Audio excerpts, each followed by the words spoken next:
You are about to witness history in the making.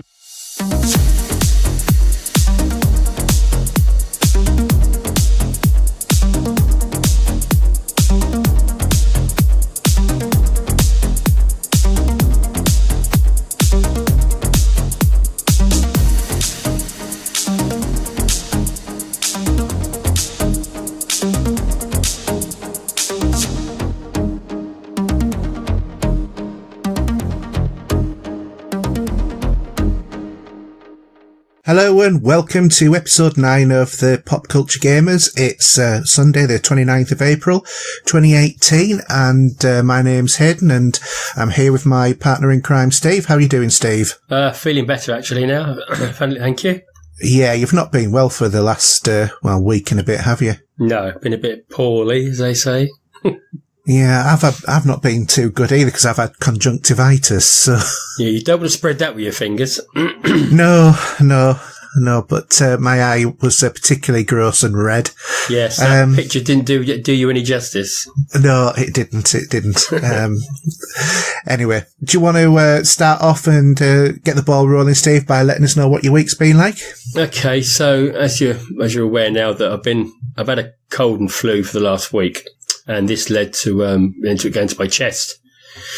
So overall, I've been a bit of a mess, and I've hardly had any sleep because the idea is that I've been coughing at night, so I've been sleeping in the room next door and just not getting any sleep at all. So I've been going to work still, although I did have one day off and a hospital day off as well in between. Yeah, because you got another visit off about your leg or your knee, didn't you? Yeah. They said they can operate, but I'm not sure if I want it because I can't afford to be off for 3 months. That's a long time to be off. It is. Some people might say that sounds great, but no, not when you pay the bills. No, but it's good for your gaming, apart from the fact you can't afford any games then. Yeah, no, I've spent all my money. Excuse me. So last week was one disaster after another. As you know, I purchased the AB receiver a week or two ago. Yeah. And I've been wanting to get back into playing my vinyl. Yes. So I'm not Which sure. You seem to have been gone big time on recently as well. I have, yeah, even for birthdays as well, which is coming soon. I'm not sure if I did say about my subwoofer last week. No, I don't think you did.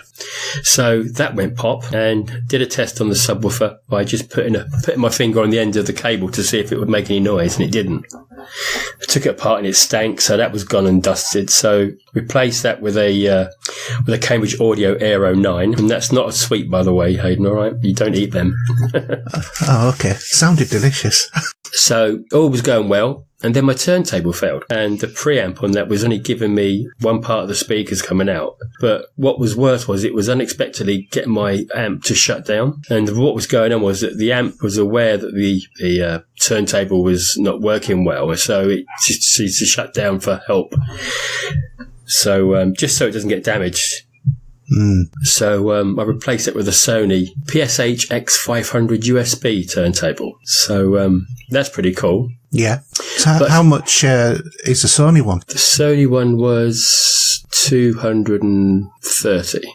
So what? PSH X500, right? And that's a USB turntable. So I did do some tests on recording off of vinyl, and it does it in a high quality as well, and it sounds pretty cool, must admit. So that's all up and running. It sounds amazing. So the last bit of tech, which you're probably aware of, is the status closed back studio monitoring headphones, which I picked up. I just want to say thanks to Glyn for pestering me about this, because he's had some for a while. And all I'm going to say for now is they're wow. Very, very high quality at a very reasonable price. So I do want to excuse me. I do want to give you guys a review, but at the moment we got your tech this week, and we Hayden on what you've got on there. Well, we can always do mine another time. No, well, I haven't made some notes yet, so I'm still running. How do you put it? Running them in at the moment. All right, okay. So maybe do that next week, and then also mention my turntable as well. Yeah, well, we can do a more tech-based sort of show next week, can't we? Yeah. But what this has done is this has given me the bug for vinyl, and big time as well. I did pick up some stuff during Record Store Day last week, which I think we got a question on that. I think we have, yeah. So I'll mention that when we come to that. Also online, I found a company called silowave.com, and they're an online record company in Newcastle. All right, okay, so about 45, 50 minutes away from where I am. Yeah, and really good communication. They delivered me a first-class service in a couple of days. Mm-hmm. And he's putting something away for me because I've asked for something else. And he said, I can put that away for you, pal, no problem. So, Ian, thanks for that. I do appreciate that. There's another site which is mondotees.com, which is Mondo's. And they create limited edition screen-printed posters for a favourite classic contemporary movies, TV shows, etc., and comics. Mm-hmm. Along with that, they do vinyl movie soundtracks, VHS reissues, toys, and clothing. So they got a nice online shop there. They're based in Texas, which is Austin. What's the postage like from Texas?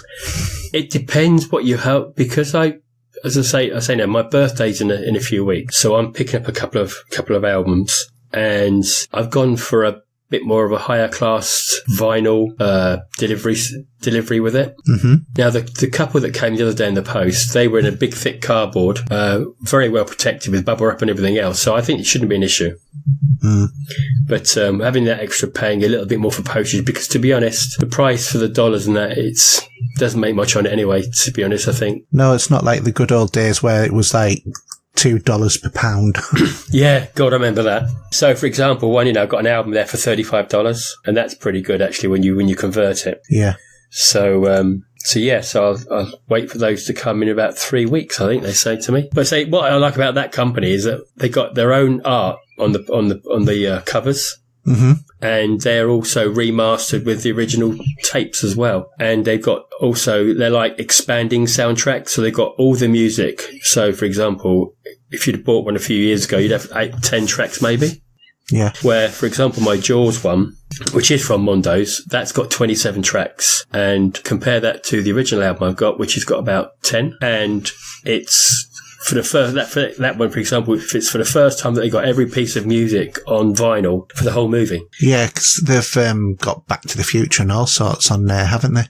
Oh, can you see? Have you looking? Yeah, I'm just having a look at while you're talking, actually, at some of the vinyls. And there's a Space 1999 one done by the Italian composer, Ennio Morricone. Mm-hmm. Because they did their own soundtrack for the Italian version. So, yeah, you'll come across it in a minute. I'm sure you'll see the picture of that you'll recognise from Space 1999. So what's great about these is that these are like one-off batches of vinyl. So once they're gone, they're gone. Yeah, very collectible. Mm. So yeah, pretty cool, really. Yeah, and they've got ones down to about $23, $25, haven't they, as well? They're all sorts of prices. They're not just really, $35, which is quite expensive, because that's about 30 quid for a record. Yeah, I mean, you look at it, vinyl's gone up in price over the last few years. Yeah, we were saying that last show, weren't we? Yeah, so, but yeah, no, I think the quality, and also a lot of those are 180 gram vinyl.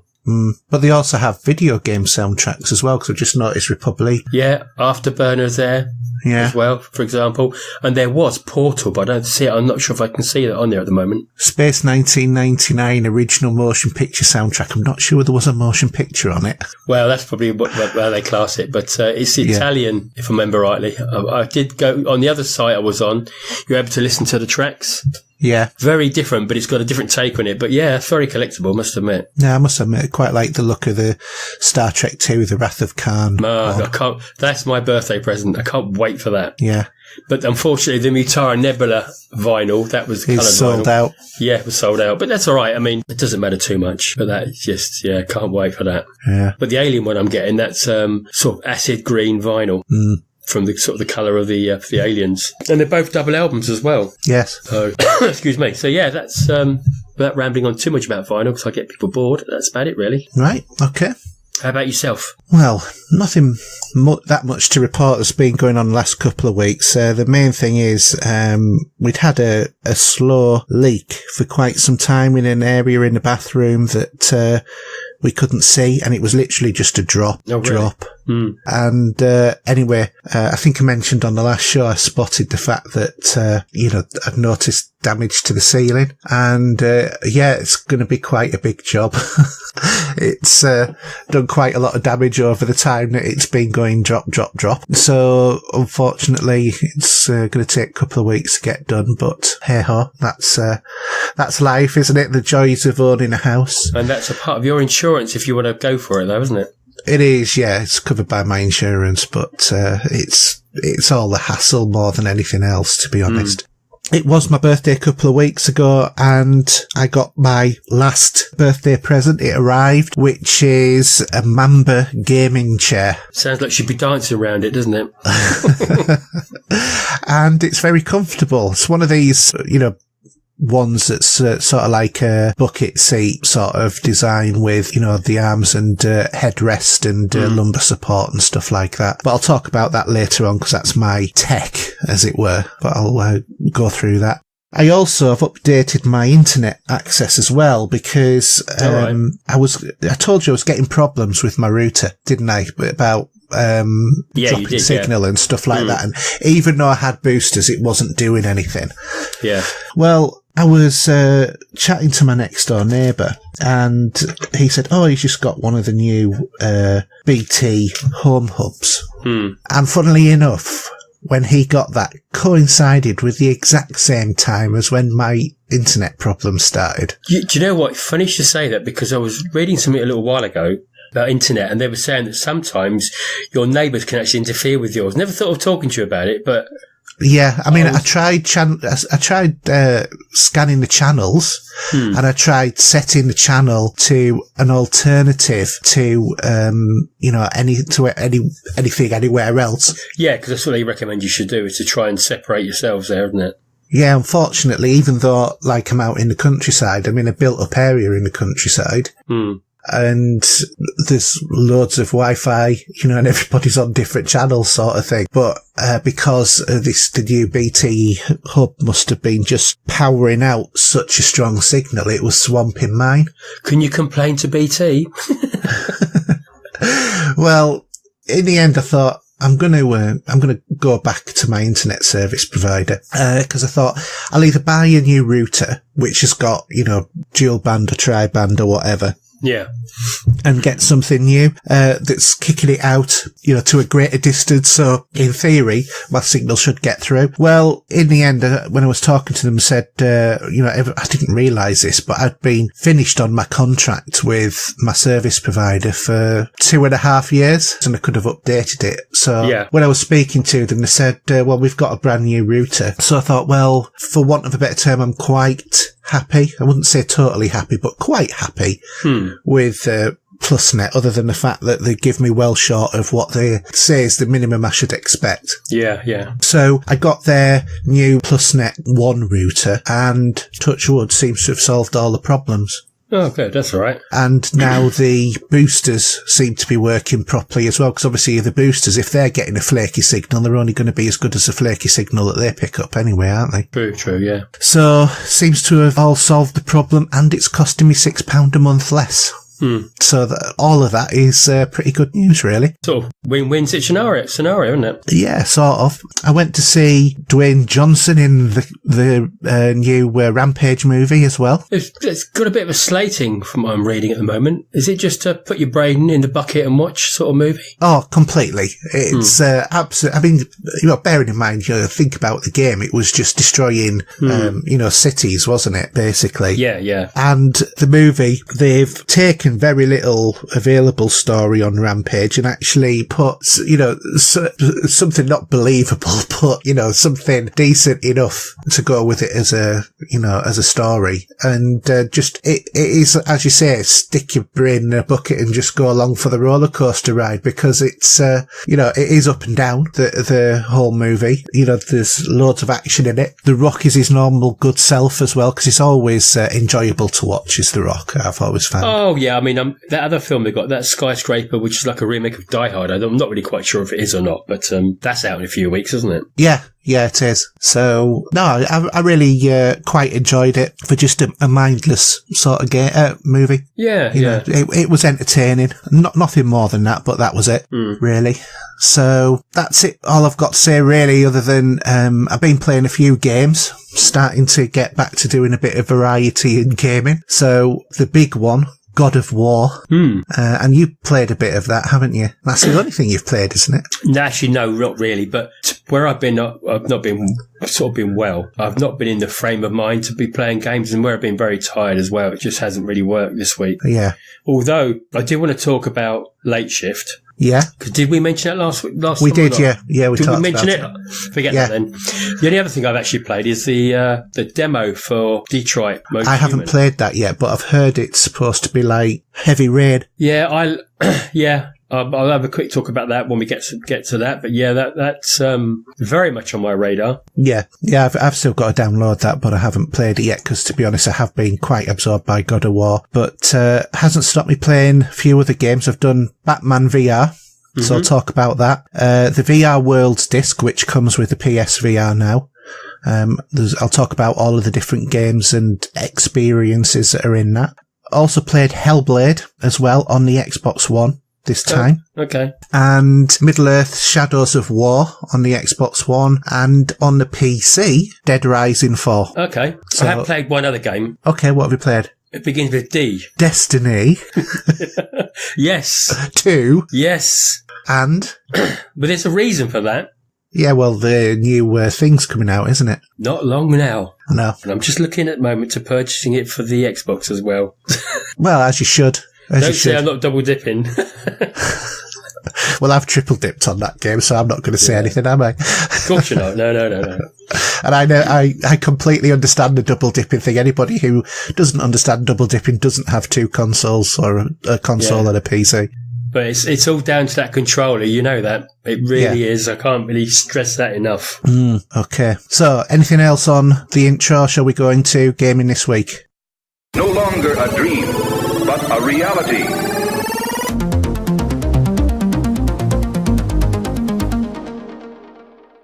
All right, so gaming this week, we've got a couple of bits of gaming news. First off, possible bit of good news for PC owners. The demand on crypto mining, with all of this, Bitcoin stuff. The equipment that people use, is generally based around PC graphics cards, motherboards, and basically what's being reported is that unexpectedly at the beginning of this month, Taiwanese computer industry journal DigiTimes have reported a drop. Major sellers of components such as MSI, Gigabyte and TUL have seen shipments heavily impacted, it's claimed, with shipments down up to 40% month on month. And this is a huge downturn in the sources, which sources lay firmly on the grounds of the reduction in the demand for cryptocurrency mining machines. What we might see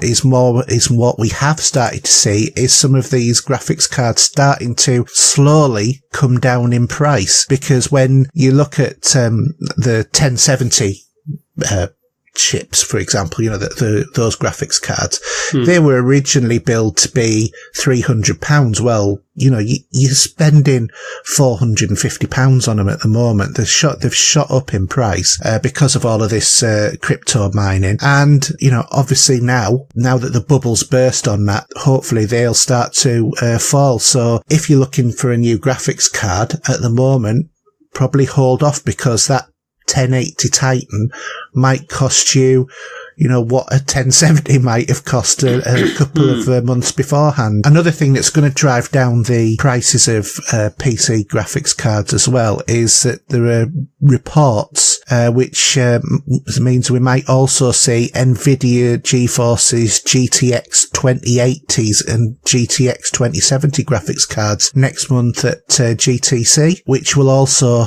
drive down the prices of the 10 series graphics cards. So all good on the PC front, because I've been looking for a 1080 one, and the price is prohibitive. You know, you can get a whole console plus a load of games for less. So I just don't see the point in spending silly amounts of money at the moment. I think PC gamers are used to it, though, aren't they? Really?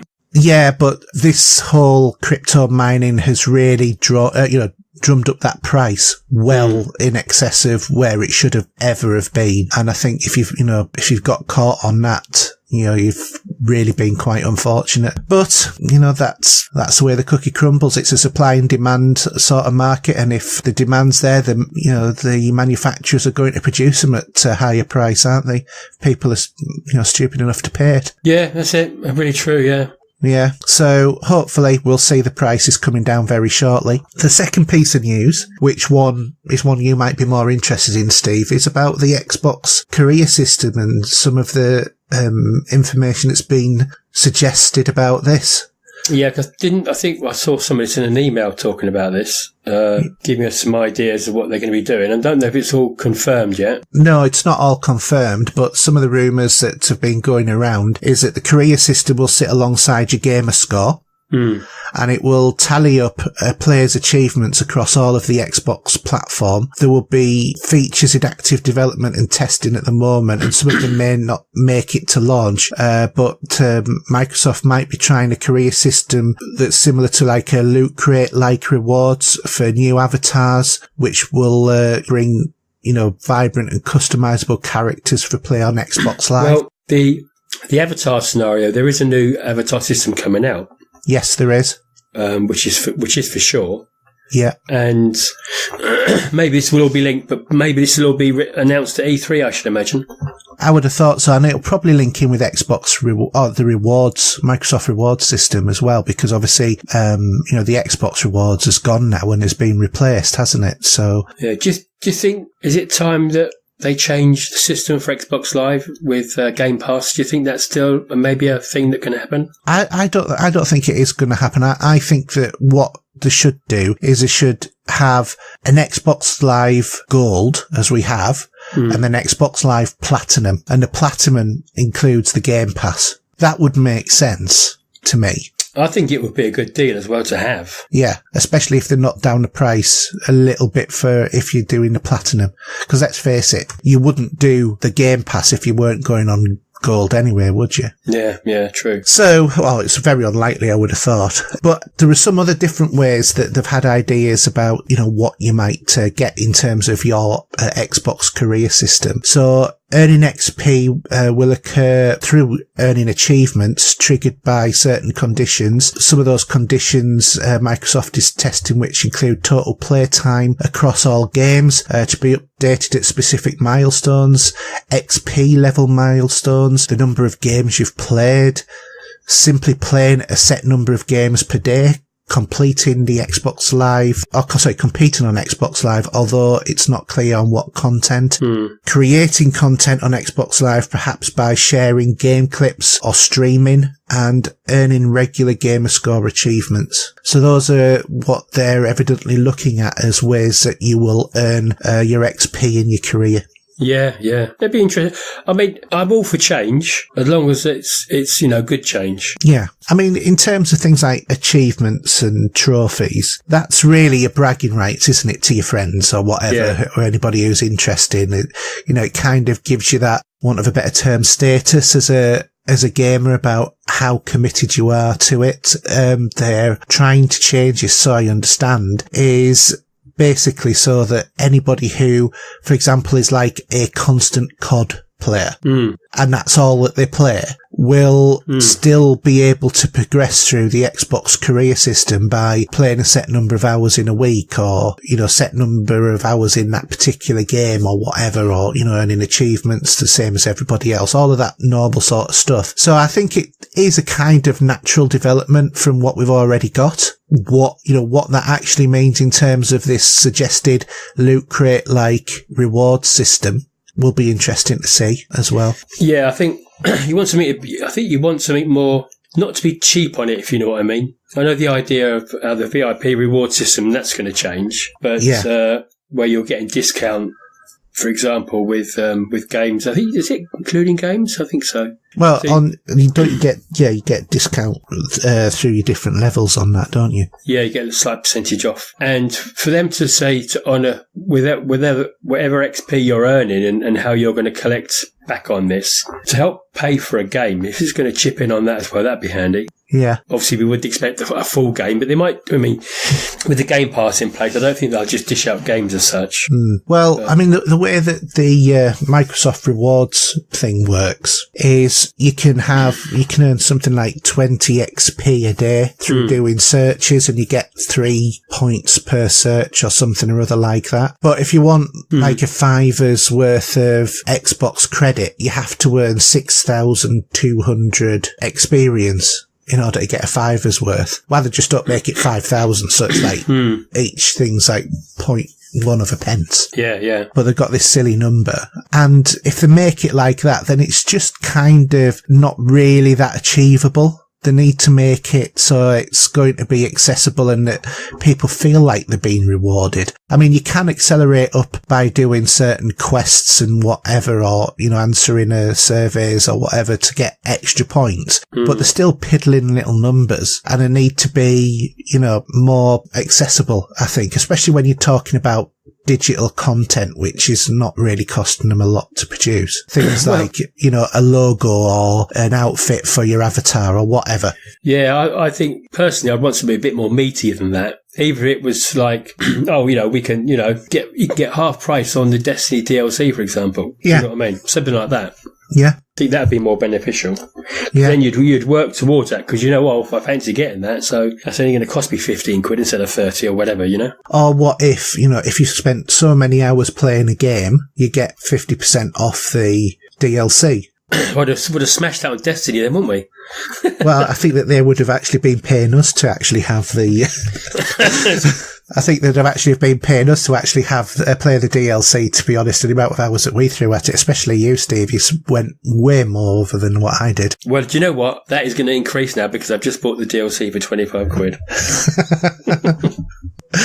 Well, I think we'll have to reform the fire team then, won't we, and start doing that, because I want to get my Warlock and Titan up to date on the Xbox as well, and start doing raids and stuff like that. I've got a shed load. I need a shed load of stuff. I'm really sort of low down in it, so doing the first set of DLC, for example. Yeah. Which I can then jump in with that and start getting some decent weapons, start building them up again. But well, my hunter's still low level on Destiny as well. I just might go on tonight because it should be downloading now, hopefully. So I might just join you then. Anyway, do you want to crack on? So that's the end of the show, guys. Not really. Yeah. See you later. Okay. So do you want to do the new releases? Yeah. Bear with me, let's scroll down. So on the 3rd of the 5th, we have Total War Sega, Thrones of Britannia on the PC. I'll say Saga, not Sega, I do apologise. Aqua Motor Racing Utopia on the Switch, that's on the 4th of the 5th. Darkest Dungeon Ancestral Edition, PS4, that's on the 4th of the 5th. Donkey Kong Country Tropical Freeze on the Switch on the same date. Snow Moto Racing Freedom on the Switch, same date. And Urban Trial Playground on the Switch, also on the 4th of the 5th. And nothing for the Xbox. There's going to be nothing until next year, is it? They really need to get the game sorted out on the Xbox. Big style. Yes, there's. I can't think of a game I'm actually looking forward to now. This side of summer. There isn't anything, so... No, it's a bit... what about State of Decay? Well, I will be playing that on the Game Pass. Because that'll be next month, won't it? Is it next month it comes out? It's not long. Or is it end of this month? Well, then it would have been on that list. Oh, sorry, no, yeah, we're at April. It'd be end of May, wouldn't it? Yeah. Same time as Detroit Most Human, which is about the 25th, so... Yeah. I'll be interested to hear what you have to say about that. Yeah, it's quite a good game. Okay, so... Charts. We've got Mario Kart 8 Deluxe on the Nintendo at number 5. At number 4, we've got FIFA 18. At number 3, we've got Yakuza 6, The Song of Life. At number 2, down from number 1 last week, we have Far Cry 5. And I don't think it's any surprise at all that we've got Farming Simulator 2019, not really. God of War at number one. Yeah, and number one, but also being a one console owner for that, isn't it, as well? An exclusive. Exclusive, yes. The amount of copies it's got to get it to number one. Well, it does have the most popular console of this generation. Yeah, true. But we'll talk about that in a moment, because I think that there's, a lot to say about it, really, isn't there? Okay, do you want to do Games for Gold? Yeah, so Plus? Xbox One from the 1st of May to the 31st, we got Sega Mega Baseball 2. From the 16th of May to the 15th of June, we got Metal Gear Solid 5, The Phantom Pain. 360, Streets of Rage, May the 1st to the 15th, and Vanquish, the 16th of May to the 31st. Okay, and on PlayStation Plus, we have PS4 side, Beyond Two Souls, which is a brilliant game, King Oddball, and Rayman Legends. I hate the Rayman games. PS3, we have Eat Them, King Oddball, and Risen 3 Titan Lords. Might dig out my PS3 for that one. On the Vita, we have Firmins and King Oddball. So that's the PlayStation Plus for the month as well. Yeah. There's not a great deal there, to be honest, between the two of them, is there? Not really, no. We do own Metal Gear Solid 5, for example. Yes. Vanquish is supposed to be a good game on the 360. And Beyond Two Souls, I suppose, is the one for the PS4, really, isn't it? Well, I mean, if you like, Heavy Rain, then Beyond Two Souls is really good as well. But I think I do own Beyond Two Souls. I think you did. I think you bought the set with Heavy Rain, didn't you? Yeah, I do. I've still got the disc, so... Did you ever actually complete it? I never. So that's not, the disc hasn't even gone in yet. Oh my God. Excuse me, but that's fine. I've got a lot of games to play between now and E3. And E3 how many times have you said to me, I don't know what to play, and you've had that sat there? Well, I've got Ni no Kuni to play. I've got Persona 4 I'm starting a second playthrough on. And that is, by the way, I've got to say, this is a sale on at the moment for Japanese games on the PlayStation. And Persona 4, or should I say Persona 5, sorry, is $24.99 at the moment. Half price. Still $24.99 more than I want to pay for it. Do you think it'll come to Plus? I don't think so. I don't think it will. Too good a game for that, if that's the right way to put it. Sorry, you were going to say there, Steve? No, that's it. I'm just about to cough up a lower lung in a minute, so... Well, in that case then, shall we talk about what games we've played this week? Yeah. So, do you want to do... are you going to talk about Late Shift anymore, or...? We'll skip Late Shift, but we'll talk about Detroit Most Human. And then God of War, we'll bring in with yourself. Yeah. So you then can go through your other games as well, I think. Yeah. So I think a lot of people have had their doubts, and they've been a bit and ahhing regarding this game. We saw the first trailer last year, didn't we, at E3? Yeah. And in my head, I've been thinking, I think I'm going to like this, and I'm hearing other people say, well, it's going to be a load of rubbish, blah, blah, blah. But I'm just going to put it out there now that this game is one for me to buy. Whether it's digital or not, I don't really know, but after playing through the demo twice, I'm hooked for it. And I love the idea of these games with consequences. I mean, exactly the same way that you remember when we played Late Shift. Yes. And every turn there's a consequence. Yeah. And that consequence can depend on the outcome of the game. And that's exactly the same for this game here as well. And the demo basically is a short piece which I think saw the trailer for at E3, where you're this android who's a hostage negotiator, and he has to get up to the building and talk the guy from shooting the little girl. Mm-hmm. And to improve your percentage of doing this, you look for clues around the room where when you explore the clues and you can then play back what happened, this will give you a bit more perspective on how to tackle the time when you go to negotiate for the hostage. And I think this is very clever. What you do is, for example, should I actually talk about what actually happens in this one? I mean, I think people will be playing it. It is only the demo, isn't it? It's not the full game. Yeah. So you start off, you walk into a room and there's police everywhere. It's all kicking off. There's the guy upstairs, or actually on that floor, is out there with the girl with the gun to her head. So you're going around the room looking for clues to add up to what's happening before you go outside on the veranda. And it starts off where I think this could be a point of maybe this will improve or not improve, because you find a fish on the floor and it gives you the option to put the fish back or leave it there and let it die. So that's the first part you come across. I actually put the fish in the bowl. I'm probably quite humane, to be honest. And from there you go around to the room. And for an example, I found an empty case with which had a pistol in it, and you hover over the pistol, and you'll press a triangle. It will then bring up something and tell you what it is. You can merge it with something else, and then you hit the square button, and then it will replay the incident of what actually happened.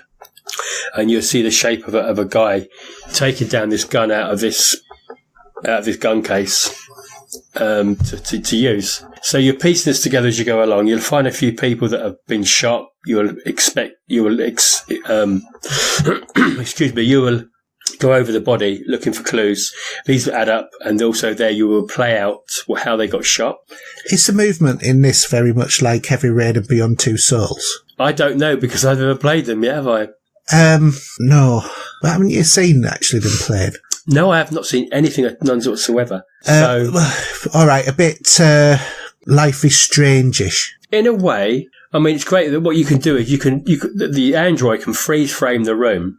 Yeah. With a trigger, and it can highlight where you can go to look for clues, and it all pops up in squares like sort of computerized. So you're looking through the eye of the Android. Yeah. Then you let go, and then the time carries on. But you're going to play these multiple times. For example, I played this scenario out twice.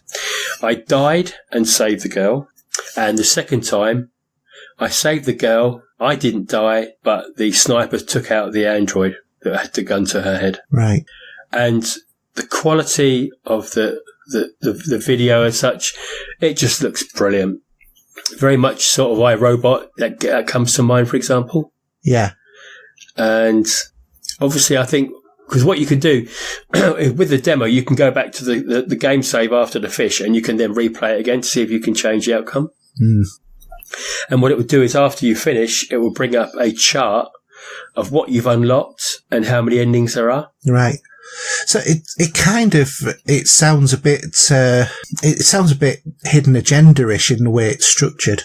Yeah, I can see where you're saying that. Yeah, that's true. In the same way that you play that story out, don't you? And yeah, and there's different outcomes. Yeah, but I think PlayStation have nailed this really well. Mm. And I say, as much as I'm probably still going to be chugging along with God of War, when this comes out end of the month, be straight onto this, to be honest. You've got to give it a go, even if you, maybe not tonight, because we should play some Destiny, hopefully.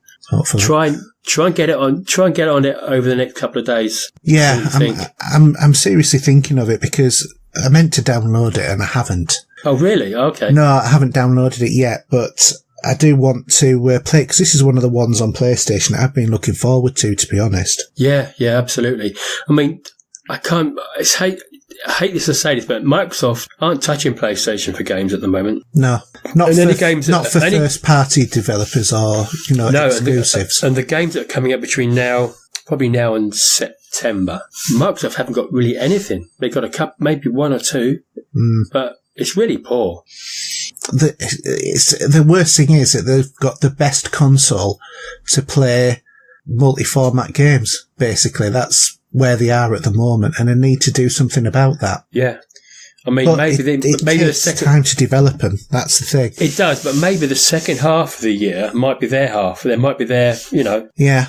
Well, I can't see them, putting up with it for much longer. I mean, you think about how long it took them to turn the thing around from having the weakest console to the most powerful. Mm. And now they're in the process of getting the games right for the most powerful console. Yeah. Just before they become not the most powerful console again, because we'll be looking at the PlayStation 5. Well, it's horses for courses for that, isn't it? To be honest, it's it's just the way it goes. It goes from one side to the other, backwards and forwards. It's like table tennis, really, isn't it? Yeah, it's a game of ping pong between them, isn't it? With Nintendo being the net. Stuck in between. I don't know about their cardboard being the net, but there you go. I'm not going to go into that. Well, I mean, we've got a bit of a debate on going on over Facebook about the new Labo stuff. I don't want to get into trouble by talking about it, to be honest. Well, I mean, for those of you who don't know, it's like Nintendo have invented cardboard gadgets for your Switch, which I think how it works is incredible. But, and this is a big but, it's cardboard. Cardboard is not durable. And when you're paying £100, well, it's not £100, is it? It's about £70 for, cardboard, stencils to fold and, create something for kids. It doesn't sit right with me. I think that you have to be that sort of arty-farty kind of... Don't get me wrong, this is great for kids. Oh, fantastic for kids. Absolutely. I'm going to say it now, I don't care what anyone says. Nintendo works well for kids. Yeah. It's a console that kids love to play. I know adults do too, but I just think really it's their market is children. And, they got it right for that. But other than that, you'd be worried about what you're recycling when you're more. But, Jesus, I have bad enough time with food recycling and cardboard from Labo as well. Well, I mean, I don't know what it was like when you were, had a young kids, but the amount of cardboard that you get brought home from school of, look at this, I've sellotape to, a sponge to a flake box, look, it's a spaceship sort of thing. Do you know what I mean? And it's a prized possession for days and days and days, and you got this stuff adorning your house, and it's just another one of those sort of boxes. I think if you're into your creativity and your art and stuff like that, I can see you enjoying it. Personally, I think it would have been better if they'd have done it as a plastic. If they'd have done this as a plastic, fantastic. For that price. Yeah, because it would be durable. And, we've had the argument on the Facebook group as well of, well, you've got the template that you can cut out more cardboard. Well, you've got to find the right type of cardboard. Also, depending upon how it is, because some of this is quite complicated. Actually cutting out a bit of cardboard could be quite complicated for people as well. And when it breaks, because it will break, it's cardboard, when it breaks, you're going to get in that situation where it's going to be, Dad, I want this fixing. Dad, I need it fixing. That I want to play with my friend. I want to do this. I want to do that. Well, you'd be getting bits of sellotape to hold it together. I think it looked like something that looks someone just coughed up. Yeah, I think if they'd have done it in plastic that that you folded or whatever or clipped together, it would have been fantastic. I just think cardboard, it's the wrong move.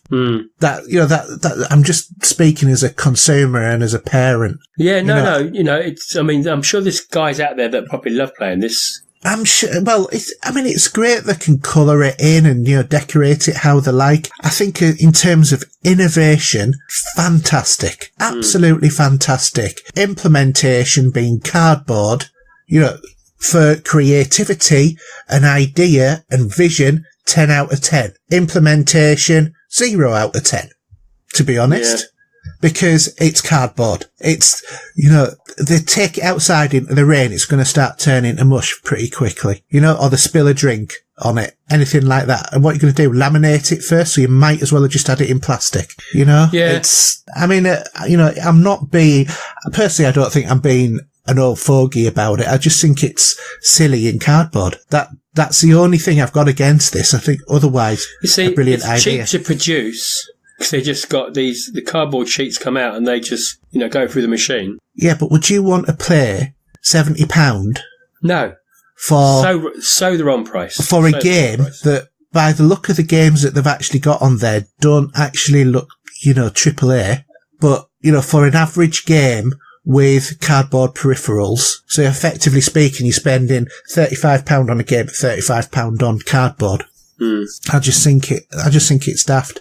I mean, my son, he's very careful with stuff, but I still don't think it'll last very long. Yeah. Especially when friends come round, who, friends tend not to be as respectful of other children's toys as their own. I just think it's disaster waiting to happen. But anyway, should we stop slagging off Nintendo because people are going to get upset? I'm not slagging them off. I'm saying 10 out of 10 for idea, 10 out of 10 for the idea, 0 out of 10 for implementation.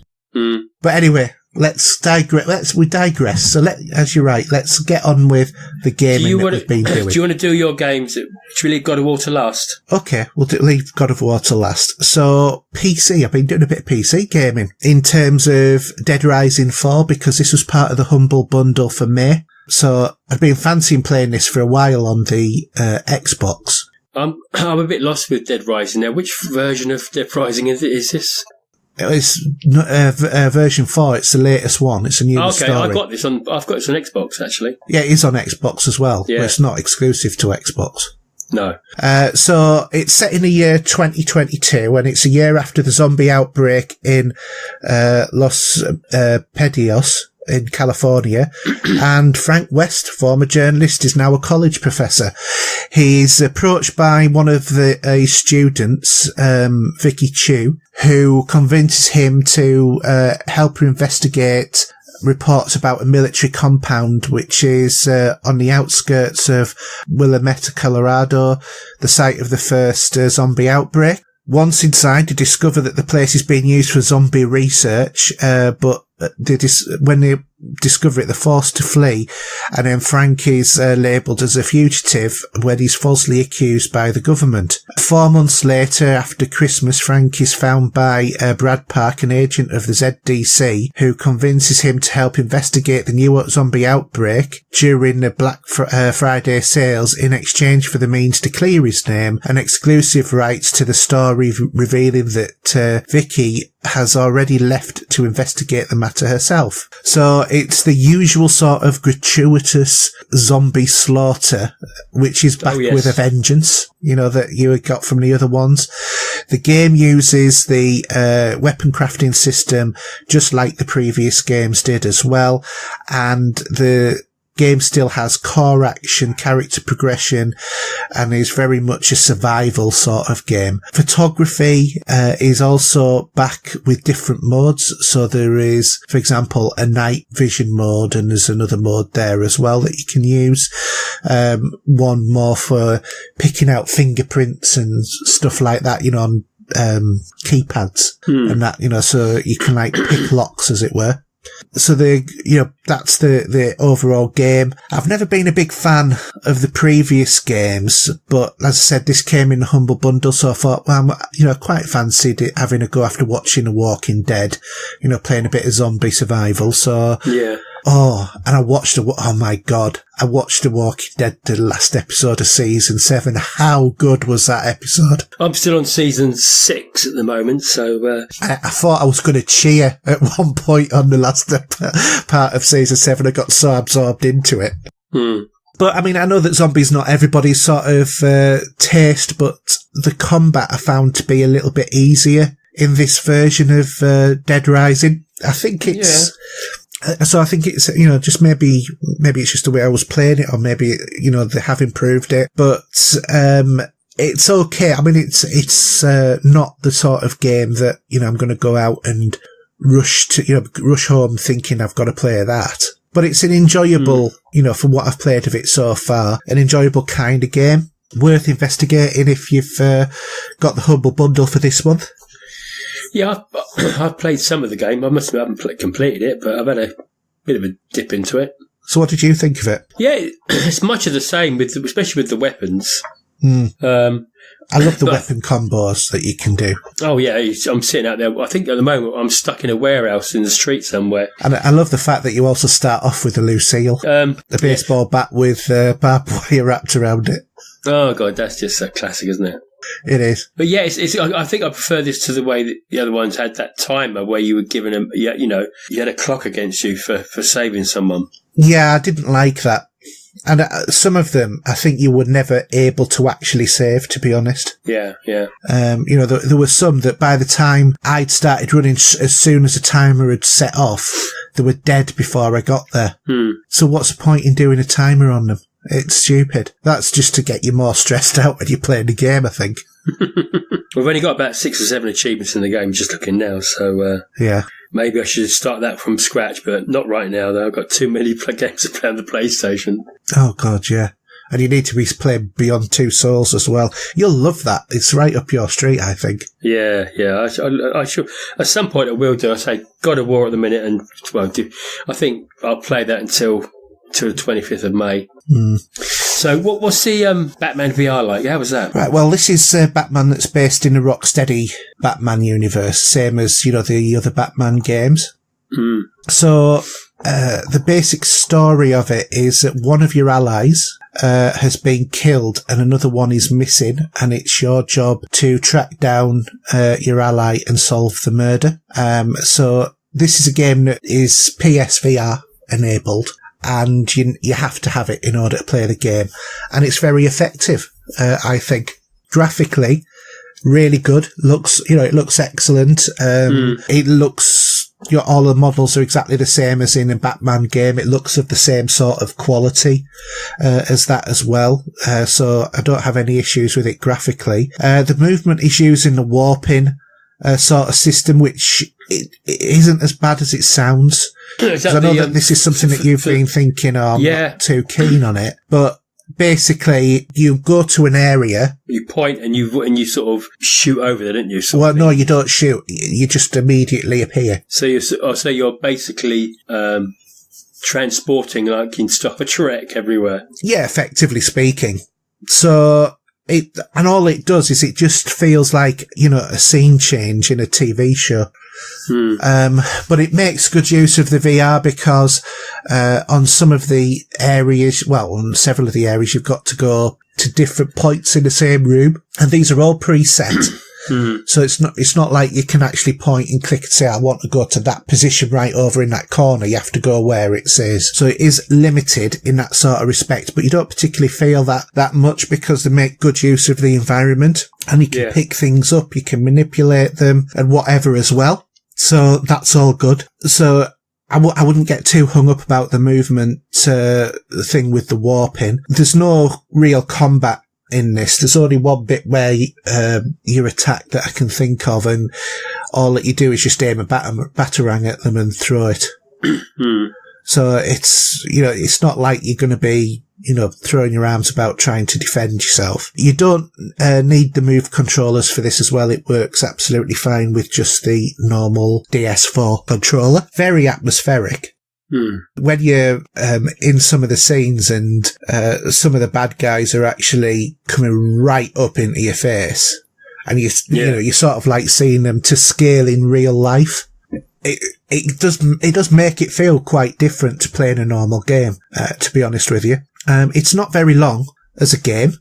It's about 1.5 to 2 hours if you just play it nice and steady through. Would you think that's about right, really, for a VR game? It's difficult to say. For this one, it was about right, but it depends upon the story. I think if this was like a £30-40 big budget release like Resident Evil, I would have said no. Yeah. To be honest, because, it would have cost so much more. But, this felt okay at that amount of time. And it was good that I got it done all in one sitting, so I didn't have to save it and come back. And when you've completed the story, then you unlock, multiple Riddler clues in the game as well, and you have to find certain artifacts by playing through the game again. So it gives you that replayability, and that unlocks new models for you to be able to play as well. It is quite expensive for such a short game, because I think it's like $11.99 or $15.99 normal price. But you can get it for cheaper. It's been in the sales. I've seen on a few times, but it's well worth a play if you like Batman. They'll probably give it away at some point, do you think? I don't know. They seem to be giving bigger games away on PSVR. Yeah. I mean, it's indie game, but Bound, for example, I think that's a longer game. But with Bound, you can also play without the VR headset on as well. It's actually quite an unusual experience playing a third-person platformer sort of game on a VR headset. Yeah. But I enjoyed this. This is one of the things that I really wanted to play first when I got the PSVR, and I'm really glad that I have. I have played it through again since. The story's really good, quite enjoyable. It links in with one of the other Batman games as well. Oh, okay. So, it goes in the context of that. It gets very warped towards the end of the game as well. Because there's all sorts of psychological stuff going on. But, enjoyable. If you've got PSVR, you've not tried this, and you like Batman, it's a no-brainer, try it. And if you don't like Batman, but you understand the universe of Batman, then have a go as well. But it's good that you can, look around the characters from, most angles and stuff like that as well. It makes good use of the 3D environment. And when you're up there at the top of one of Gotham's higher sort of skyscrapers, at the edge near where all the gargoyles are and that, and you look down, That looks a long way. Does give that sense of dread, does it? So, actually, yes, in a strange sort of way it does, even though that you know that you're quite safe, that you're just in your living room or wherever, you look down and your brain is telling you something else. That's how good. If it's good VR, that works well, because it is tricking your brain well, and you could probably get a better experience out of it for that. Yeah, I would say you probably could. But no, I really enjoyed it. Actually, it was. I think it was expensive, but it was for what it was. But it was worth the money. Yeah. For me, but as a superhero sort of fan. So okay. So the next one is VR Worlds, which comes with the PSVR. There are several different games or experiences, because they're not all full games, on the disc. The main one is London Heist, and this is really the standout one on the disc, I would say. Excuse me. Basically, you follow a London heist that has gone wrong. So there's not much in the use of weaponry apart from a couple of scenes. Most of it is story. And you have interactions in there. So, for example, when you start off the story, one of the opening scenes after, because it keeps going in flashbacks, this story. The first flashback, you're in a London pub, and this London geezer comes in and tells you about what sort of job that you're doing, and there's a mobile phone on the table, and there's a cigar, and there's a lighter, and, you can, sit there smoking your cigar. And, sticking it on the ashtray or whatever, and then at one point in the game, the guy turns around and says, "Have you got a light?" And you light up his cigar. So there's, nice little things like that. And all that you see is you just see these floating disembodied hands, when you're moving about. But again, you don't need to move controllers because you can use a joystick to do it. Okay, right. You go through the heist, the heist, sort of goes wrong and you end up in a shootout. In that, there's another scene where you're escaping from the heist and you're being chased by people on motorbikes and people in cars, and you have to shoot out those as well. So yeah, it's good, very, sort of like London feel to it as well in terms of the accents and whatever. And when you're sat there, because your character's sat, on a chair in some of the torture scenes, and the guy's putting his face in your face sort of thing, and you can look around his head and stuff like that. But it doesn't actually sense what I think would have been quite nice is, I thought, I wonder what would happen if I tried to stroke his face and your hand just goes straight through. You know what I mean? I thought, have they done it so that there's an interaction, so if you try and touch him, he'll do something, but they haven't. It's all very scripted. Right, okay. But my son, was watching that particular part, so I was patting him on the head, good boy, good Mr. Thug. And then I told him to get out pretty quick because some of the language is quite choice in that as well. But no, I really enjoyed that. And at the end of the game as well, there is also, you don't have to play through that part of the game. There is also a shooting gallery that you can go on to. And in the shooting gallery, things will pop up. Obviously, the targets, you shoot them. There are ones that pop up that you don't shoot. There's bottles being flung through the air that you can shoot. All sorts of things. I think there's a hare that runs across the screen a couple of times that you shoot as well. Oh, okay. But it's all done in a warehouse sort of thing, and it's designed as you're practicing ready for the heist. It's done in that kind of vein. But, you can pick up the gun, you can cock the gun ready and whatever. So it's quite effective, really, as a VR title. I think I might have seen this advertised somewhere. I'm sure I've seen a bit of video for this. Yeah. It does ring a bell. Yeah, well, it's not too bad.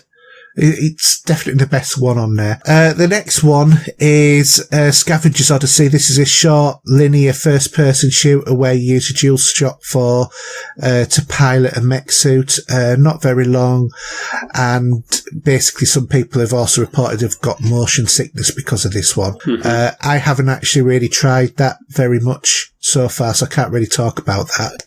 Another one is Danger Ball. And what I would describe this at is a 3D Pong game. Okay. Can you imagine what I mean? Yeah, I've got a bit of an idea. So you control a paddle that's on screen, and it operates in a 2-dimensional space of, left, right, up or down, but not in depth, as it were. And you look down a tunnel to somebody else who has a similar sort of paddle at the other end. And basically, what you do is you headbutt the ball that comes towards you back. And if you if you move your head to the side, as you headbutt it, it puts a spin on it, or you can do power shots and stuff like that. So, it just makes the ball go in different directions than what you would expect. But it is that very much Pong, breakout, Arkanoid-y kind of game, but in 3 dimensions. So imagine if you were the paddle on Arkanoid and you were looking up at the tiles above you, and then you were sort of like hitting them, with face on. That's kind of like what it would look like. It's actually quite enjoyable. Okay. The only problem is that you end up headbutting so hard that you nearly fling the blooming PSVR unit off your head. You don't be doing that. No, you don't. So what I ended up doing was just holding on to the side of the PSVR while headbutting, and that seemed to work well. Oh, okay. So, actually that one is quite good fun, and my son loved that as well. He was playing that for ages, and then his cousin came round and he was playing it for ages as well. Next game is VR Lunge, and you're in a lunge racer coasting down busy streets, dodging cars by looking left and right. Head-on collisions with trucks barely slow you down on this, which, considering you'd probably be flattened, is a bit daft. And I found you didn't get much sense of speed on it either, but it was okay. Typical VR type racer. Yeah, basically. And then the last thing to talk about on the disc was Ocean Descent. And this is an experience, this isn't a game. Right, okay. So remember a couple of weeks ago we were talking about Jaws, and with Richard Dreyfuss getting lowered in that cage. Yeah. Well, this gives you the idea of what might have happened to him when he was lowered in the cage. Oh, okay. Is that sort of... Because you get lowered as a, what do you call it? Is it stingray sharks, the flat ones, swimming along, under the water, and then you get lowered a little bit further down, and then there's a great white shark, and then, it starts to attack your cage, and then you get... That'd be quite cool. Yeah, it is actually. It is very cool, and, you can look around in full 3D, in any direction, and it's a very entertaining sort of experience, but it's an experience. It's very, choreographed. It's the same every time, so it's not randomly generated or anything to your movements. It is just a set piece, but it does show off the potential for VR very well. So one-time playthrough, yeah? And I've gone through it a couple of times actually, just to get the kind of experience. And it's quite nice when you listen to it with the headphones on as well, so you get that slightly better sound. Okay. Yeah, probably quite cool. Yeah. But don't forget, this is a disc that's free. Yeah, so anything that's free is good. That's what I say. Yeah, but London Heist is probably the one that you'll end up playing the most out of all of those. Have you tried the Star Trek game yet? No. And that's the one you really want me to play the most, isn't it?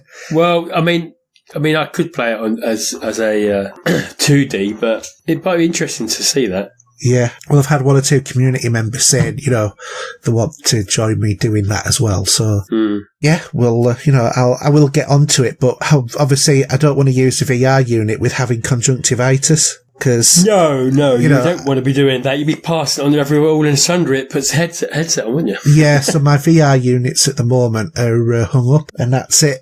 until I get over this, but hopefully in the next few days it'll go, and then I can start playing it again. Because it's annoying that, I've got this expensive kit that I'm not really using at the moment.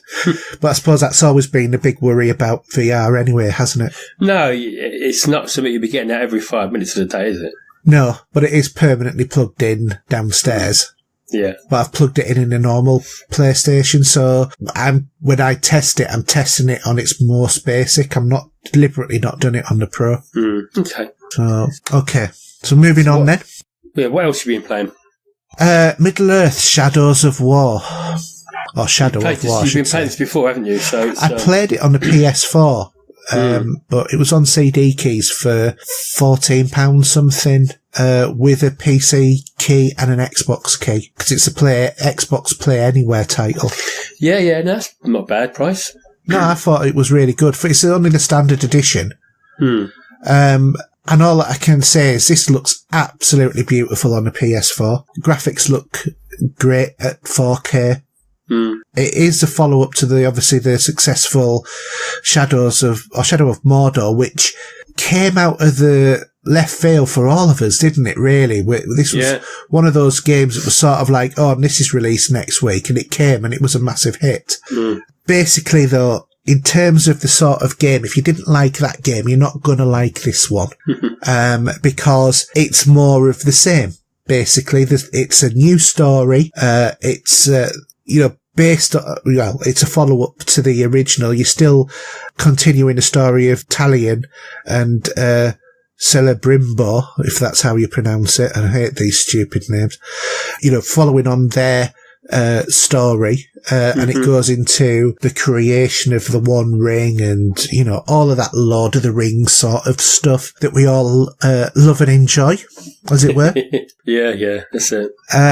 But it uses an updated version of the Nemesis system as well, which was in the first game. So, if you were defeated in a previous game, then they would be upgraded, so they would be harder to kill the next time, and they would remember you. And it would be like, you come back for another beating? I thought I killed you.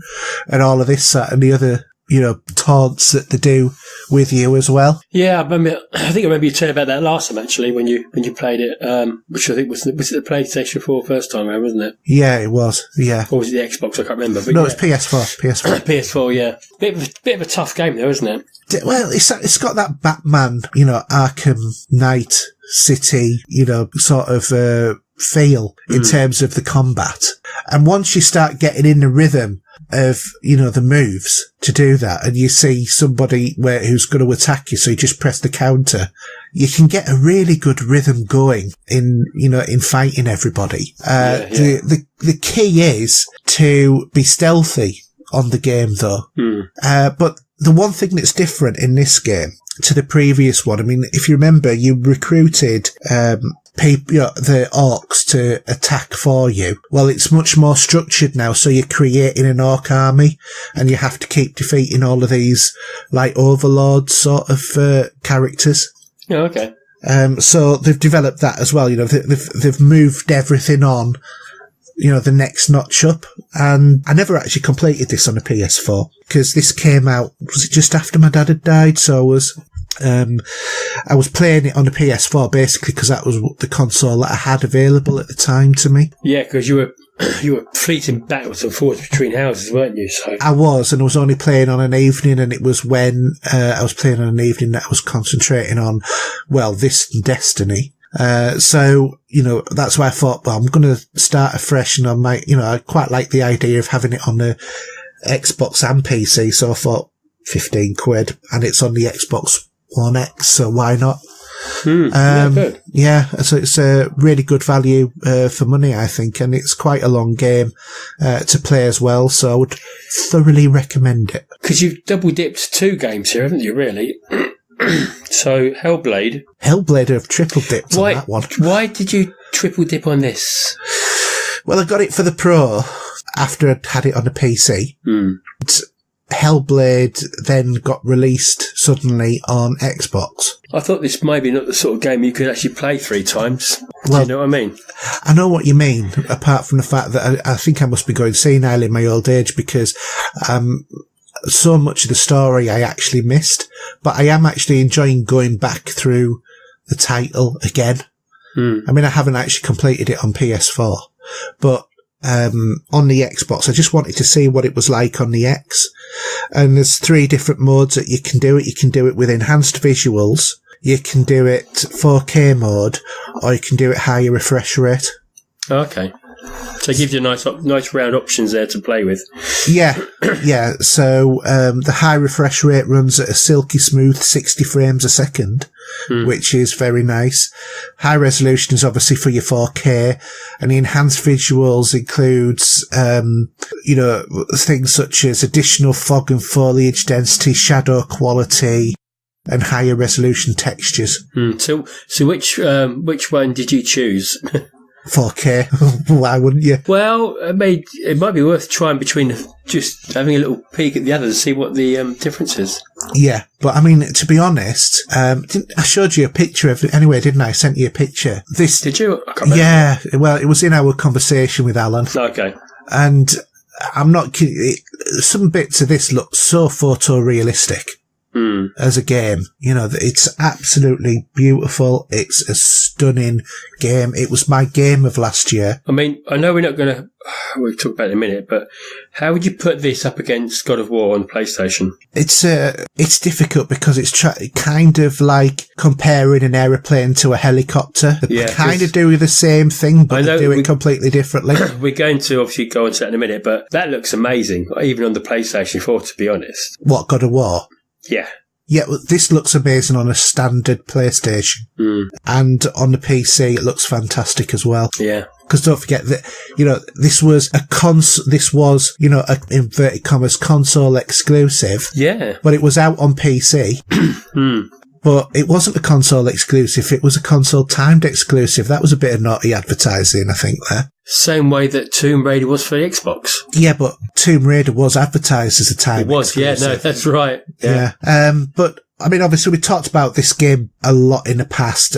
It's a game about mental illness. The character, the main protagonist, she's mentally ill, traumatized, and it's just about her perception of the world and her very distorted perception. And it's such a unique game because it doesn't use a heads-up display. The heads-up display for you is actually in audio because voices whisper to you. Exactly, yeah. And do you know what? I think it well deserved the accolades it got in the BAFTAs last month. Yeah.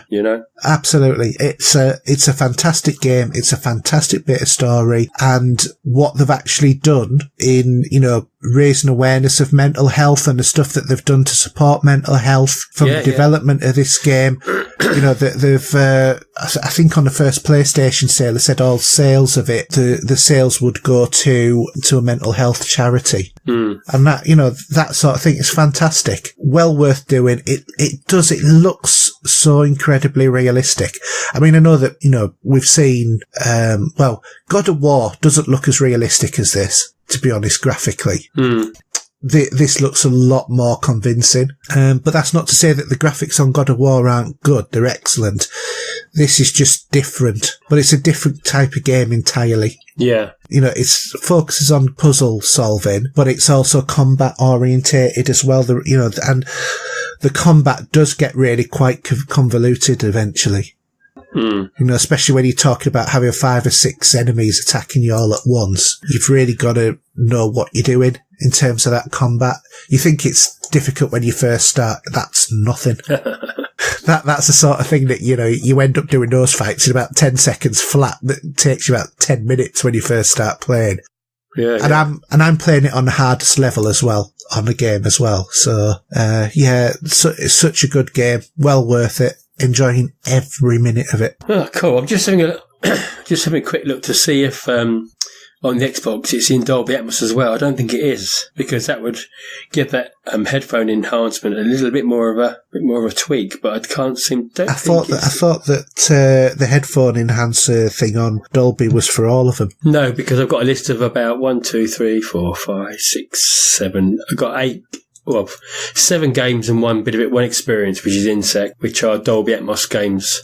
But yeah, no, I definitely actually I might go back to the PlayStation and put my new headphones in, try that and see what that sounds like. I think you should, because it is a brilliant game. It is so well worth playing. It wasn't a bad price, was it? For what was it, 15 quid or something at the time? Yeah, 22. Yeah. Because it's just come out. It's a £25 game, but with, deals with gold, it was $22.50.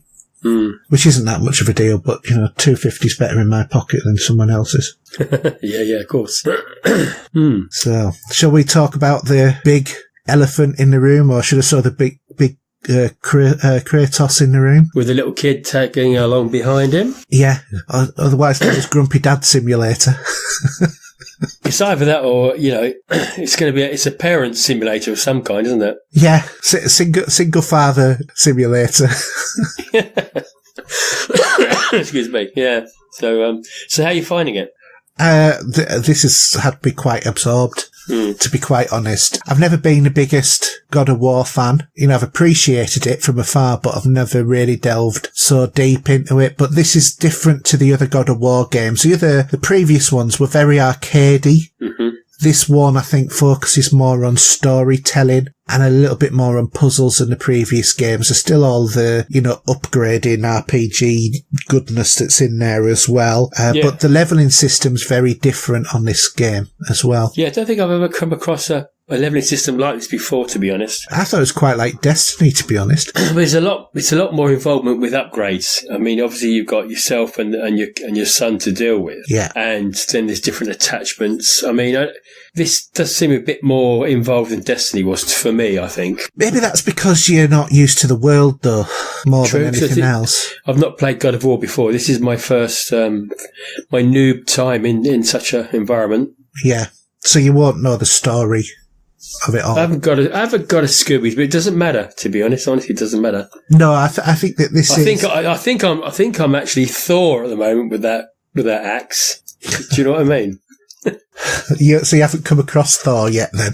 No, I'm sure there's something there, but as I say, I've only got as far as meeting the guy that upgrades your axe for the first time. Oh, one of the blue dwarf. Yeah, so he's got this animal with all his goods on it, and he's hung on a bridge, sat there, and you've got to throw your axe into the trees, and it sort of ruffles his feathers a bit, so he gets up, doesn't he? And then the kid draws him across the bridge, and that's where you upgrade your weapon for the first time. Right. Okay. So, right, have you seen the world serpent yet? Probably not. No, a massive snake bigger than a mountain. No, I tell you what, that dude at the very beginning. Yeah. How annoying was he? Oh God, that fight took forever. And I thought, this is going to be in parts, because you think, there's no way I'm going to survive this. And my health's right down. He's kicking my ass. I'm dying all over the place. And you just about scrape through. Then the cutscene kicks in. Your health's back up again. And then you have another bout of fighting. And it's just, but it's very clever though. It looks very well done. Yeah. And graphically it looks really beautiful, doesn't it? Yeah, I don't think we've seen the last of him yet. Funnily enough, I don't know. I don't want to know, but that's just my thought, to be honest. So very early on in this game at the moment, I obviously haven't reached the top of the mountain yet. I don't think it is a spoiler to say you haven't, because I think you've already sussed that. Even though he broke his neck and he's fallen off a cliff, do you know what I mean? You also run into his brothers later on as well. What's his name? Steve Austin. I can't remember what his name is. It begins with a B though, but yeah, I can think of a name beginning with B and all. But yeah, sounds like Bar Steward. Exactly. But it's a fantastic game, I must admit. The environment's lovely. At some point in the game, you think, "Oh, I've got to move my controller." It's one of those games, you know. Yeah. You're just watching this stunning bit of video, but then you realise I've got to move forward. Yeah. Have you tried going to different realms? Have you got that far? I don't. I'm just following the story. I haven't even sort of gone off piste, as they say. Have you got up the mountain? No, I haven't got there yet. Man, God, you're so early on. I know. As I say, I've been poorly this week, and gaming hasn't been what I've really not been your priority. No, not at all. No, I've just been chilling, but so I went on it this afternoon. No, I mean it's a fantastic story. Basically, Kratos is a father. The mother of his child has died, and the story is about her wanting them to take her ashes to the highest. Yeah, that's probably just the start of the game. To be honest, I should imagine that is just the start of the game. How many hours is this game supposed to be? It's supposed to be about 20 to 25 hours, but I think that's for a bit more of a speed run. To be quite honest with you, I would say it'd probably be about closer to 30, 35. Because I don't know about you, but I did leave on experienced. I thought I weren't going to put it on the easy mode. Yeah, well, there's no point in playing on easy mode, is there? Well, you'd get the story done and dusted, wouldn't you? But I think... Yeah, but easy mode is for people who can't play games. Yeah. I have died a few times, don't get me wrong. Yeah. And... I've died loads. If we can talk about this a little bit, because it is very early on. Yeah. At one point, you're in sort of like a castle area, and you go over the bridge, you take the bridges down, and you get further up to get up again with the chains and go on and so forth, which takes you up towards that dude with the blue dude, yeah? Yeah. If you sort of go off piste and go down one section, there's a guy down there with a purple bar. Yes, I know the one. He killed the freaking daylights out of me. I left him out. I thought, sod you, mate. I'll leave you till later. Yeah. If I can come back and see you then, I will do. Enemies that are purple are basically probably too strong for you. Although I did kill him. Yeah. I did do it, but basically, don't forget to use your son's bow. Yeah, well, what I've started to do is I'm upgrading him more than me at the moment. Right. Because I feel that he needs to be stronger. He gets there pretty quickly anyway. Yeah. But yeah, no, it's a great game. Again, another hats off to Sony for this one. I think it's, one of their best games so far. I mean, the other game, was it Shadow of the Colossus? Yeah. That's supposed to be good looking as well, isn't it? It is a good looking game. Very good looking game. Now that's on sale at the moment. Yeah, I have to admit, don't you feel, and I don't know how much you will or not, because actually thinking about it, I don't think you've played the game that much, but don't you feel that God of War has very much a feeling of Horizon Zero Dawn about it, in terms of looks? Yeah. I think I don't know why, but it was one of those things, it was bugging me. And then I saw somebody had posted something about some artwork that someone had done, and it was Kratos with, I forgot what her name is from Horizon Zero Dawn. on it, and I just thought that feels so familiar with it, because it just felt like the environments and whatever in some of the areas just reminded me quite similar of it. I think for me, one of the poorest things on this is the map. Have you used the map at all? No, because it's not much open at the moment. No, I mean, I've unlocked loads of the areas. I'm getting near the end of the story now, and I just feel that the map, it shows you where key points of interest are, but it doesn't show you the route to them, which to me is the whole point of a map. You know, it's more like a satellite scan with key points located rather than a map. The compass works a bit weird because it does direct you, but once you get close to a turning, it tends to suddenly jump all over the place. Right. But generally works okay, so follow your compass. But it has on a couple of occasions sent me up a blind alley. And I think sometimes the world is quite massive, so figuring out where something was took a long time. And another thing as well is, have you come across the mirrors? Well, the doors that have got like a diamond shaped mirror on them that says you can't unlock this at the moment, but it records that you found them. No, I don't think I've even noticed those yet, to be honest. I would have thought that you should have seen 2 or 3 of them if you've passed the bit where you fight the first guy. I found something that was like a chest. Well, it was lying on the floor that had a... No, these are doors.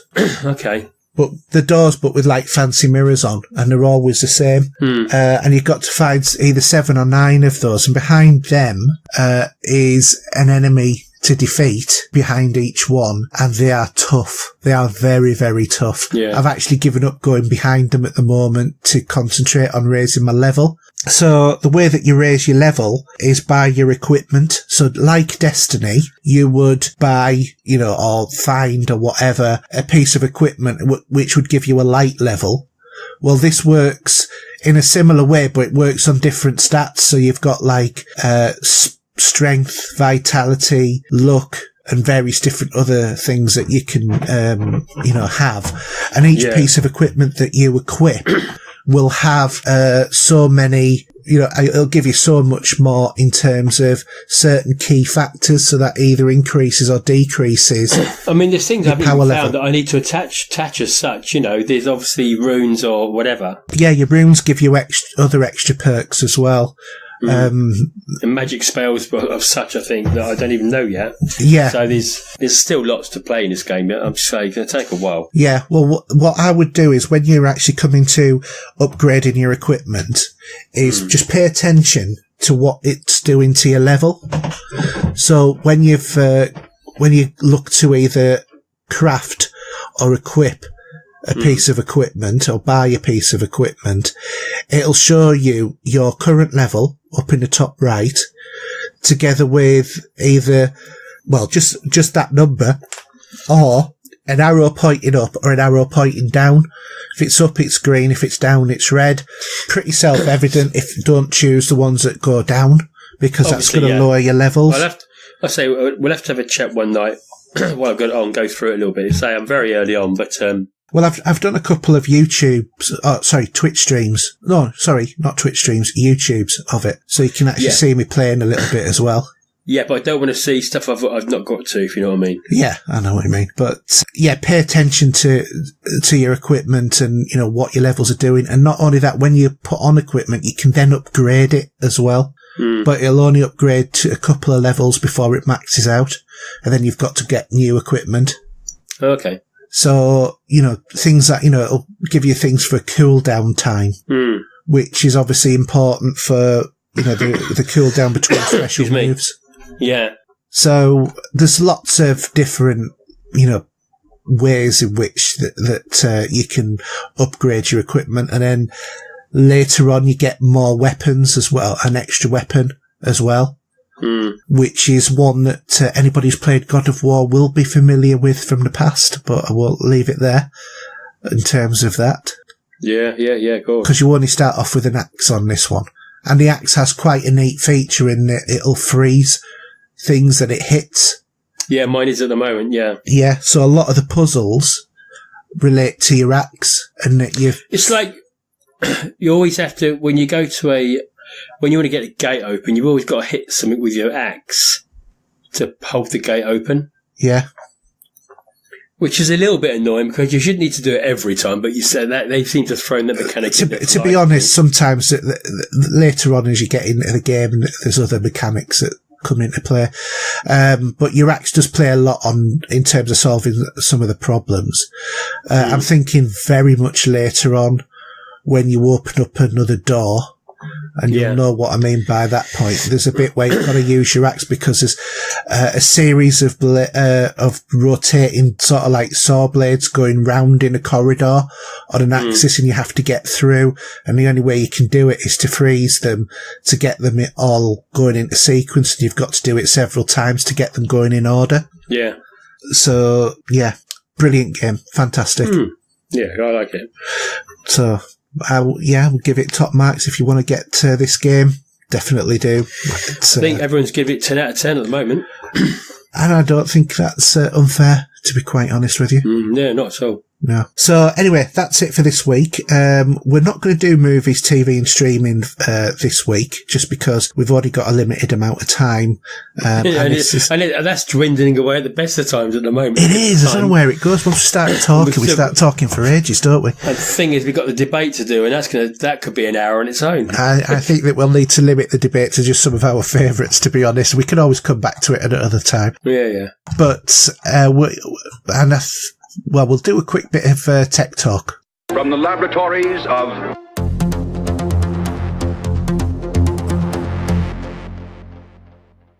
Okay, so quick bit of tech talk. Not really tech, apart from seating tech, but I wanted to talk about the Mamba gaming chair. If you're looking for a new chair for, your man cave or whatever, it's quite a nice one to get. It's from Amazon. It was £300. It's now been brought down to 200. Still looks, that's a lot of money for a chair. It is, but it's damned comfy. It is very comfortable. I take your word for that. So basically on this chair you get two cushions that are removable, one for your back and one for your lumbar support. With the Empire gaming chair, the idea is that it's to try and improve your posture when you're sitting down all the time, and you can move the cushion because it's on bands up and down to really put it in a position where it supports the base of your back the best, because we're all slightly different, aren't we? Yeah. You can adjust the height of the chair or lower it normally, or move the arms back and forth, up and down, or, out and in. So there's lots of different positions that you can have on that as well. And the arms turn in or out depending upon what's most comfortable for you. It offers an adjustable backrest from 90 to 180 degrees, so you can basically lie flat on it. What good that is, I don't know, but there we go. Obviously it's got the adjustment for the height of the seat as well, but it's also got a tilt function with it as well. Didn't know that when I'd actually bought it, but it's always a bonus, because sometimes it's quite nice to just sit back and relax a little bit. So it's more than a gaming chair. You can just sit and watch a movie in it or something, or yeah. Well, I mean, I spend a long time in it, so I wanted something that was going to be good, strong, durable, and comfortable. Yeah, like my chair, you mean? Yeah, I've seen your good old faithful. Yeah, I've got a similar sort of one. It's got adjustable resilience for the inclination of the angle to fit to your comfort as well. It's equipped with class 4 cylinders, if you're into that sort of information, capable of supporting a weight of up to 150 kilograms. So you could be the size of a bus and you could still sit in this. That doesn't mean any of you guys out there are the size of a bus, right? No, you don't. It's not compulsory, but seeing as I am nearly the size of a bus, I'm more like a mini bus. Then it's fine, and obviously it's got the normal sort of 5-star base. But what I have found, even though the casters and that are quite smooth, if you're sitting on the edge of the seat, it is prone to feel like it's about to tip. Excuse me, I'm just moving forward a bit in my chair there, just so I can get comfortable. Yeah, talking about them. Do carry on. So it is more, more for the seat in your backside, well and truly in it. But what I would say is, it's a great quality seat. I mean, it looks like, a sports car bucket sort of seat on a, the 5-prong pedestal sort of thing. Has it got wheels on it? Yeah, got wheels on it as well. Okay. Yeah, there's wheels on there. But it's great apart from one thing, and that is the the lumbar support. I've ended up taking that off, because what it was doing was it was pushing me forward about 4 inches on the seat. Oh, okay. And so basically, instead of having my back on the seat, my back, I had the chair not supporting me up to near the back of my knee, but halfway down my leg, which when you're on long sessions just really wasn't any good, but it unclips easy enough. It's on 2 bands, which you just unclip at the back and then just pull it off. So it's easy to put back on again. And the headrest is similarly detachable. So if you didn't like that, then you can take it off. So for example, when my son uses it, he doesn't like it, so he can take that off and just put his, relax his head on there. But really nice seat, really comfortable. Like I said, it was a birthday present, but I was, looking at seats around about this sort of price. And it just seemed to be quite a good buy. And it's in lots of different colours as well. It's in black and a choice of black, white, red or blue. So I went for the white. So it's a black and white sort of chair. It's got nice stitching in it and everything. And yeah, it looks quite cool. I mean, you've seen a picture of it, haven't you? Yeah, it does. I think the bucket seat for a rally car would be a good description. Yeah, but it's comfortable. It keeps you in a good position. Which you need as well. Yeah, definitely. And I do feel well supported. I don't feel like it's flimsy in any way. And also, it doesn't sound like a creaky old door like my old seat used to. I always thought there was you had a vampire living with you, I tell you. Well, I did. I just had Dracula. Yeah. So that's it really. Just to let you know, if you are looking out for a gaming chair, it's just something to have a look out for. And it was on Amazon. Did you put some pictures on Facebook, didn't you, in the end, I think? Did you? I did put a picture on Facebook of the chair, yeah. So if you want to have a look on our Facebook group at the chair as well. I might try and post something on Twitter as well. Yeah. Okay. Cool. So you're going to talk about your amp and whatever next week, aren't you, Steve? Yeah, next time that we're back. Yeah, because we want to get on with the debate. So, without further ado, we'll move on to the big debate. There was something missing.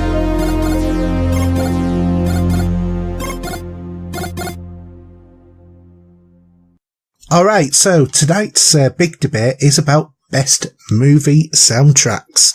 It was kind of voted by you, our listeners, because it came up second in the recent poll that we did. So we decided, well, we've had this one on a couple of times, so we're going to go with this as a debate. So, Steve, you're the audiophile between us, so do you want to kick us off?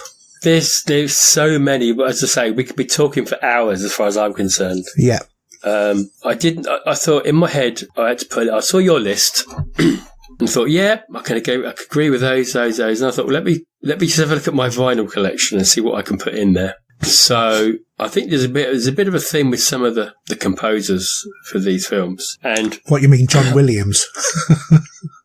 No, not even John Williams. Actually, Danny Elfman. If I just put these in sort of some sort of order, you've got John Williams, James Horner, Jerry Goldsmith, Danny Elfman, John Carpenter, Hans Zimmer. They all spring to mind, and I think where most people might not know who some of these guys are, they've been going around for some time. Well, I think a lot of people know who John Carpenter is. Yeah, because as I say, him and Alan Howarth, who he had an association with for Escape from New York, which is a fantastic soundtrack. I have to admit that was one I missed off my list. That I thought, as soon as I read it on your list, I thought yes, because I love that soundtrack.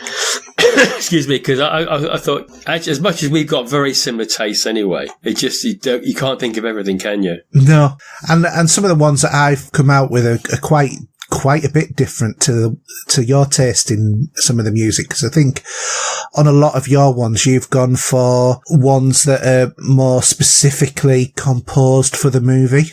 Yeah, they're more the original soundtrack. Yeah, whereas I've gone for ones that have had maybe songs that have been wrote for them, but a bit more contemporary. Yeah, but funny you should say that. I do own most of them anyway. What, the ones I've put down? Excuse me. I mean, Highlander, obviously, It's a Kind of Magic is the album. Yeah, and that because it's never been released as an actual soundtrack. No, even though I don't know how I got hold of it. I do have the score as well on a digital file. Right. Okay. Which whether that was taken from someone doing a rip of the film, I don't know. Yeah. Flash Gordon, which is a Queen album again. Yeah, absolutely, and brilliant. Which is and that is what's good about that album. There is that they do put incidental bits of dialogue from the film in there. Yeah, well, I mean, the Flash Gordon themes, Colitis, I'm bored. What plaything have you got for me today? Yeah, exactly, yeah. Well, do you know what? Sometimes I could just listen to an actual soundtrack. Yeah. And let's pick one out at random for a minute. Terminator and Terminator 2 by Brad Friedel. There's some great music in that, and especially the theme for the second movie. I think they sort of stick with you forever, those sort of themes. Can I be honest? I don't really remember the theme tune from those two. I know that sounds awful, but I just don't. No. Again, this is horses for courses. Yeah. And why on earth didn't you have Raiders of the Lost Ark in your list? I do not know. I don't know really, but then again, why didn't you have any Bond movies in your list? Actually, because I looked at your list when I did this morning, I was actually listening to some soundtracks while compiling my list. Yeah. And I do have a big chunk of vinyl. I've got The Spy Who Loved Me. I've got Live and Let Die, Living Daylights, Goldfinger. Yeah. I've got all them on vinyl. So I thought I won't add them in anyway, but I do like my John Barry collection for that. His soundtracks, they were sort of special to me as a kid. Yeah. And as much as the Bond theme changes every so slightly every time a film comes out, I think the time at Live and Let Die and Man with the Golden Gun, they were a peak for me, for John Barry, as much as I did like the older ones with Goldfinger and so on and so forth from there, really. Well, things like Goldfinger are absolute classics, but I mean, for me, I listed the two ones, the two Bond movies that I thought had my favourite songs on, and that is, The Spy Who Loved Me, which also happens to be my favourite Bond movie. I know that. That's why I posted. Did I post a picture of the album I got?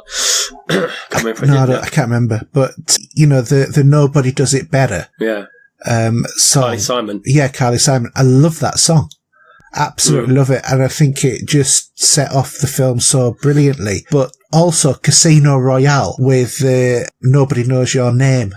Yeah, I remember that. I remember that coming out. Yeah, I absolutely love that one. That is my second favourite. Live and Let Die with Paul McCartney. And Wings. Yeah. Paul McCartney, he gives you wings.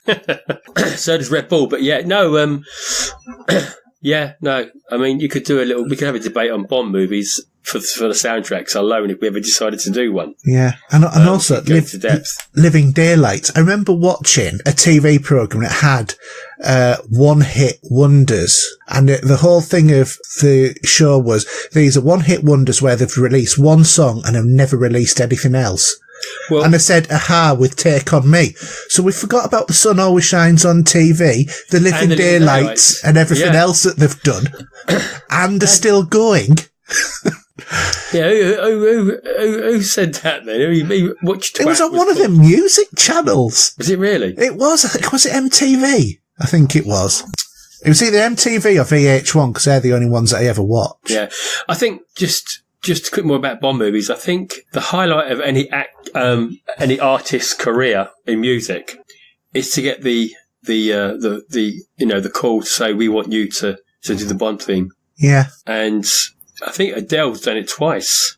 Did she or didn't she? I'm trying to think now. I don't know. To be honest, I've lost it a little bit on the Bond movies since Daniel Craig's taken over, because I just don't like him as Bond.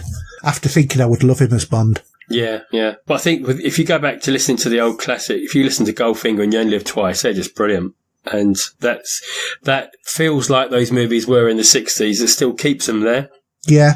I'll tell you one thing I think's really interesting is the fact that Dr. No, the first Bond movie, had a very distinctive sound and soundtrack, but that was kind of by accident. And you didn't get the Bond theme coming in until later. Well, the Bond theme is at the beginning of the film.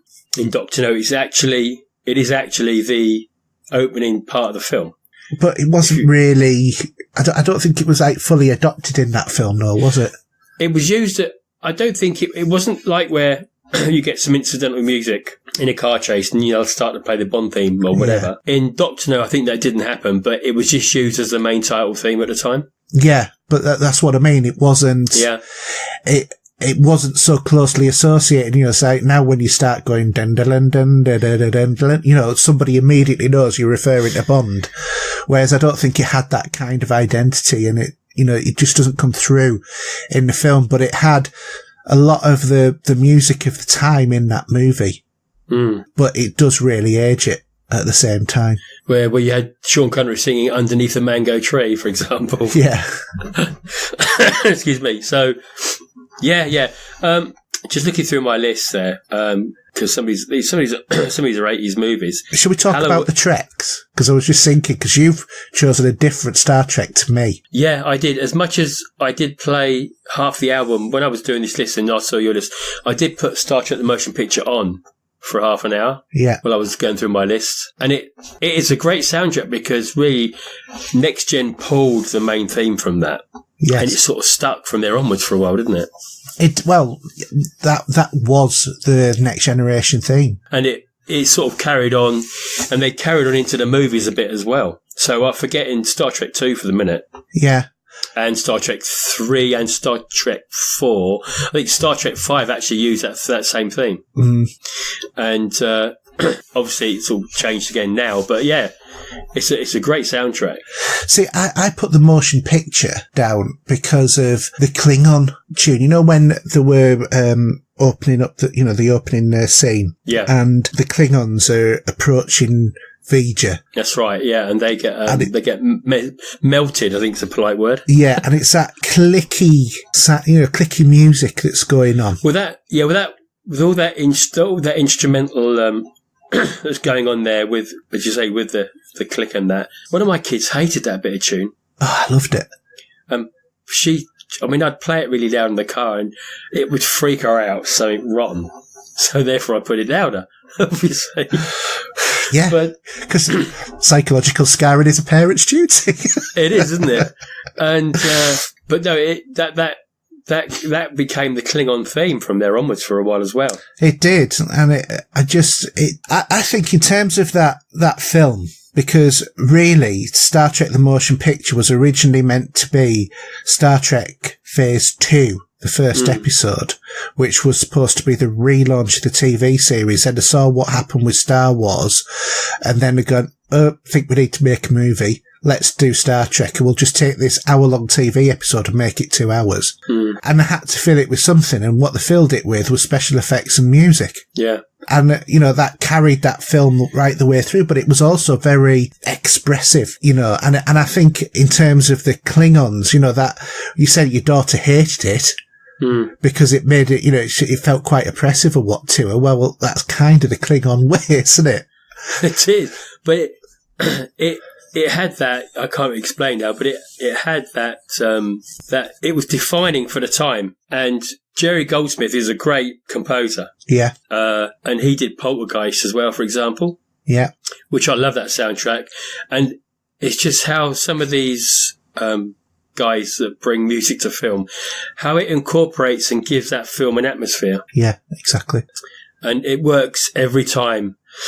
Excuse me. As long as you get the music right. Oh yeah, absolutely. And for me, I said this, I was talking to Glenn, I was talking about, these new headphones, and I can put a soundtrack on, immerse myself with those headphones, and I can watch the film in my head. Do you know what I mean? But that links to the way that we recall things, because smells and sounds are good ways of pulling memories back, aren't they? Oh, yeah. And for me, for Star Trek II, The Wrath of Khan, I just edged it forward a bit more because it was my favourite Star Trek movie, and also, I think always will be. Yeah. And because I've seen it so many times and I know the score so many times, it's like, it's something that just puts a smile on my face. Yeah. And for now, getting the expanded album, which I'll be getting in 3 weeks when that comes in the post, and there's score there that I've not heard unless I've actually watched the movie, because it's not been released. I can't wait for that, because that, to me, I just love it. And there's a lot more out there now of expanded soundtracks. Yes. Yeah, there is. The Jaws one, for example, God, that sounds good.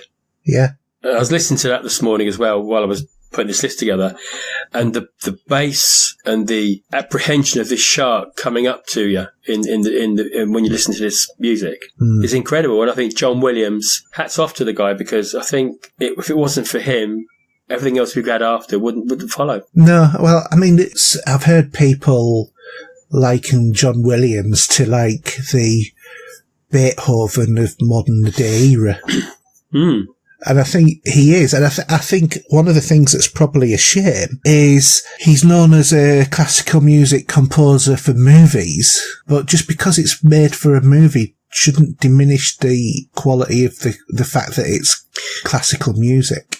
I don't think it does, because if you go to Classic FM, for example, in conjunction with him and John Williams, they're releasing a new album out of a lot of his famous work. So you got Star Wars, Jurassic Park, E.T., so on and so forth. And seeing that on Facebook, everyone's clamouring for that CD. Yeah. But I boo-hooed it, because where's the vinyl then, please? Excuse me, because they're not releasing it on vinyl yet, just on CD. But no, it's the same. Hans Zimmer as well, you know. You listen to Blade Runner 2049. Wow, that packs a punch. And also, it's so in keeping with Vangelis's score as well. Yeah, absolutely. You know, if you didn't know, you would think it was by the same artist. Yeah. Because it keeps that feel, but it modernises it. It's funny because I don't know if you noticed this. So, for example, when you watched Ready Player One, yeah, did you hear that little hint of Back to the Future that was thrown in there? Yeah, and Batman. But more the Back to the Future, because it was done by the same guy that did it was Alan Silvestri. He threw that just a tweak of music from Back to the Future soundtrack in there. Yeah. If you weren't paying attention, you might have missed it. But, I mean, the classical bits of the Back to the Future soundtracks, I think, didn't I list those as well?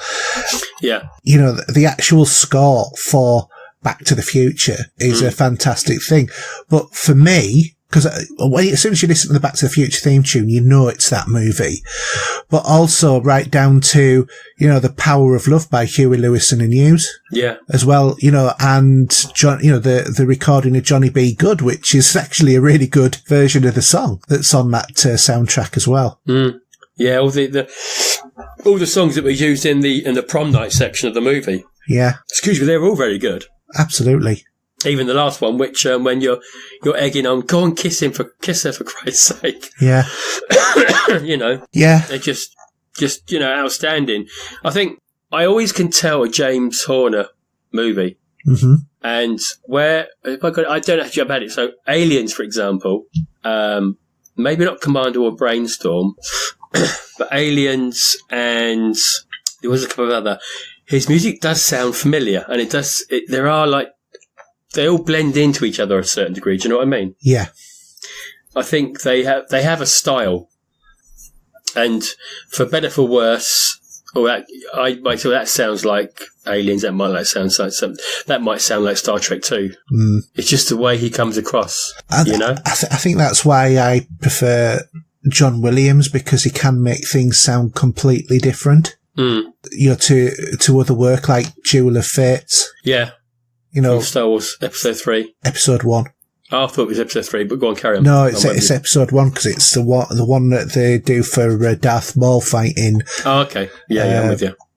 Qui-Gon Jinn and Obi-Wan. Mm. But that is so different to the rest of the Star Wars score, it stands out.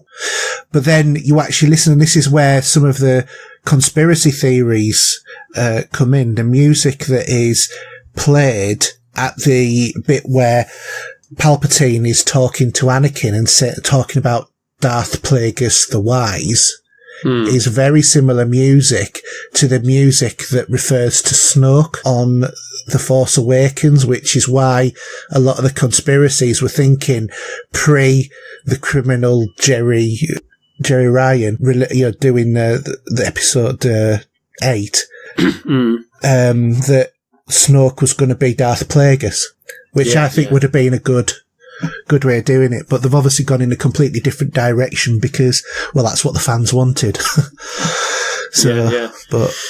But yeah, I mean, it's funny because I think Michael Giacchino did the film in between 3 and 4, Rogue One.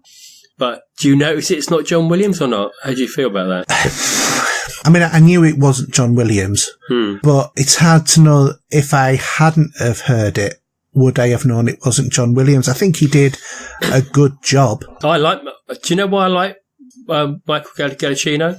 Why? Because I haven't got it on my list here, but I know he's harking back to something we love, but he did so well with the Star Trek scores. In the reboot, because I was worried about that when Star Trek was announced, and I was seeing that the composer, I thought, I don't know too much about him, but it's a good score. He gave it its own theme, but obviously they used the original Star Trek theme and put it in there as well at the end, but giving them their own independent theme in this universe, I think it was brilliant. Yeah, definitely. I mean, someone else that springs to mind, because Gav Cooper was on about it on Twitter earlier, and I tweeted out about tonight. Rocky. Yes. Now, I know I don't know how much of a fan you are of those movies, or you're this sport, so it might not be too much for yourself. No, I like the Rocky movies. It's been a while since I watched them, but I like them. It's never too long.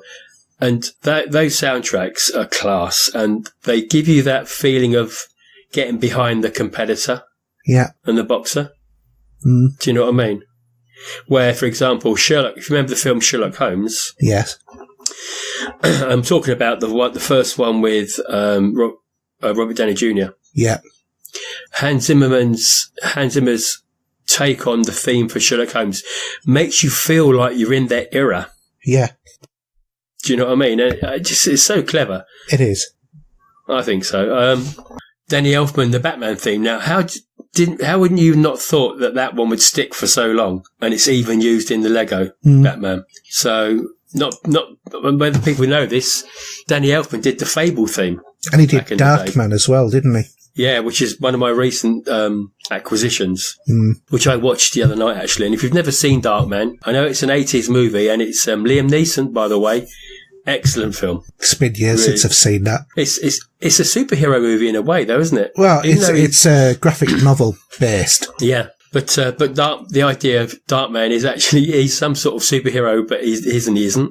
Yeah, and it's a great film. Absolutely really good. You know, another one that I like is I think it's a little bit sort of Vangelis-ish, is The Big Blue by Eric Serra. Oh, okay. Didn't he also do Fifth Element? Oh, The Fifth Element? Yeah, the score for that. I can't remember. I'm not sure. If you're Googling it, you can just help me out there. Eric Serra, yeah. It was. Yeah. And the Big Blue's really nice, relaxing sort of soundtrack to listen to, and a lot of the music, because it's mostly instrumental, a lot of the music is sort of like whale song inspired, and there'll be whale song mixed in with the rest of the music. Excuse me, Star Trek 4 just come to mind then when you're saying that. Yeah, but no, this is much more of a serious sort of movie than Star Trek 4, which is more like. No, I'm just thinking of the whale music, because there's a good bit of whale music with that, and on the Star Trek 4 album. But go on, carry on. Yeah, but really nice, chill out, relaxing music for most of that album. Really enjoy that one. We haven't mentioned as well, obviously because we're doing motion picture soundtracks, is what about musicals? Because obviously they've still got soundtracks and, with the one you've got there, because I love Little Shop of Horrors, for example. Yeah. And I do have, actually, that one is sitting in my collection behind me in gatefold, and I love that soundtrack. Really good. Yeah. Along with the Rocky Horror Picture Show. And they are, say, what we class various artists, aren't they? Yeah, and I must admit, in terms of the Rocky Horror Picture Show, I know every song word for word. My favourite one is Sweet Transvestite. You do get some funny looks when you're singing that at the top of your lungs when you're sat in a traffic jam in Middlesbrough. Yeah, I bet you get a good look on that, don't you? Yeah, and I have been known at one or two, barbecues after a little bit to drink when I was younger to, burst into song singing Suddenly Seymour from The Little Shop of Horrors. That is just, that is such a good movie. It is. Feed me, Seymour, feed me now. It's very, being obviously this was a musical first. Yeah. I just find that, I haven't watched it in a long time. I need to, have I got it on? I don't think I actually own it physically anymore. No. I need to probably pick up a copy. Yeah, probably. Yeah, definitely. I mean, another one. Sorry, go on. Karen, you say what you're saying, because I was going to stop butting in here. Go on, Karen. I was going to say, obviously there's, as well as those films, and other type of film that we haven't done is one where they are using contemporary music, like the absolutely fantastic soundtracks for Guardians of the Galaxy 1 and 2. Yeah. Because they are, I listen to those all of the time, those two soundtracks, because I absolutely love them. Because I only got, excuse me, I've got Guardians of the Galaxy 2, but mine's a double album. Right, okay, I've only got the single one. So you've got the orchestral music and it's got both. It's like a deluxe album, they call it. Yeah, I looked at the deluxe album, but I ended up not getting that one. I wasn't that bothered about the other soundtrack, the the heavier score, just wanted the... Oh, yeah, because there's one track called Let's Get You, You A-Holes. That's the very beginning of that fight sequence. Yeah. And it's brilliant. But again, very, very well chosen songs from other artists. Oh, they were just absolutely perfectly picked. I mean, when you look at the first movie, Hooked on a Feeling by Blue Swede. Yeah. Absolutely, fantastic. But what was the one that wasn't, Come and Get Your Love by Redbone as well? Yeah. Absolutely love that. And it's funny, when I was watching the second film, and the missus there, Mr. Blue Sky always works every time. Oh yeah, definitely. I love that tune. Absolutely. So what else have you got? You got the wedding singer there. Yeah, well, that's very 80s sort of inspired soundtracks as well. There's a bit of everything on there. Yeah, because it's, I think, if I remember rightly, because you got like White Wedding from Billy Idol. Yes. And there's a Culture Club track in there, if I remember rightly. Yeah, Do You Really Want to Hurt Me? And Spandau Ballet as well, even though you got them singing them in this one, though. Yeah, you've got White Wedding from Billy Idol. Yeah. Let's have a look. You've got Every Little Thing She Does Is Magic by The Police. Yeah. Excuse me. How Soon Is Now by The Smiths. Yeah. There's loads of songs on there. But it's such a good... there's one by Adam Sandler in there as well. Yeah, there is Somebody Kill Me. Yeah. Which it does make me laugh. I do like that movie. Sorry, some people might not like Adam Sandler, but I have a soft spot for him. To be honest, I like him as well. I think he's a good.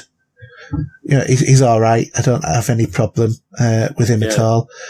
There's one soundtrack you haven't got there, which I want to mention, as in for various artists, and that is Beverly Hills Cop 1. Yes, that's another good one with Axel F. Yeah, and you got the Pointer Sisters. Yeah, as well. I played some of that this morning as well, funnily enough. And you just forget how some good tracks you've got on those sort of soundtracks. Mm. But then again, I wouldn't want to play the first track off of Pulp Fiction in front of your mum. No, probably not.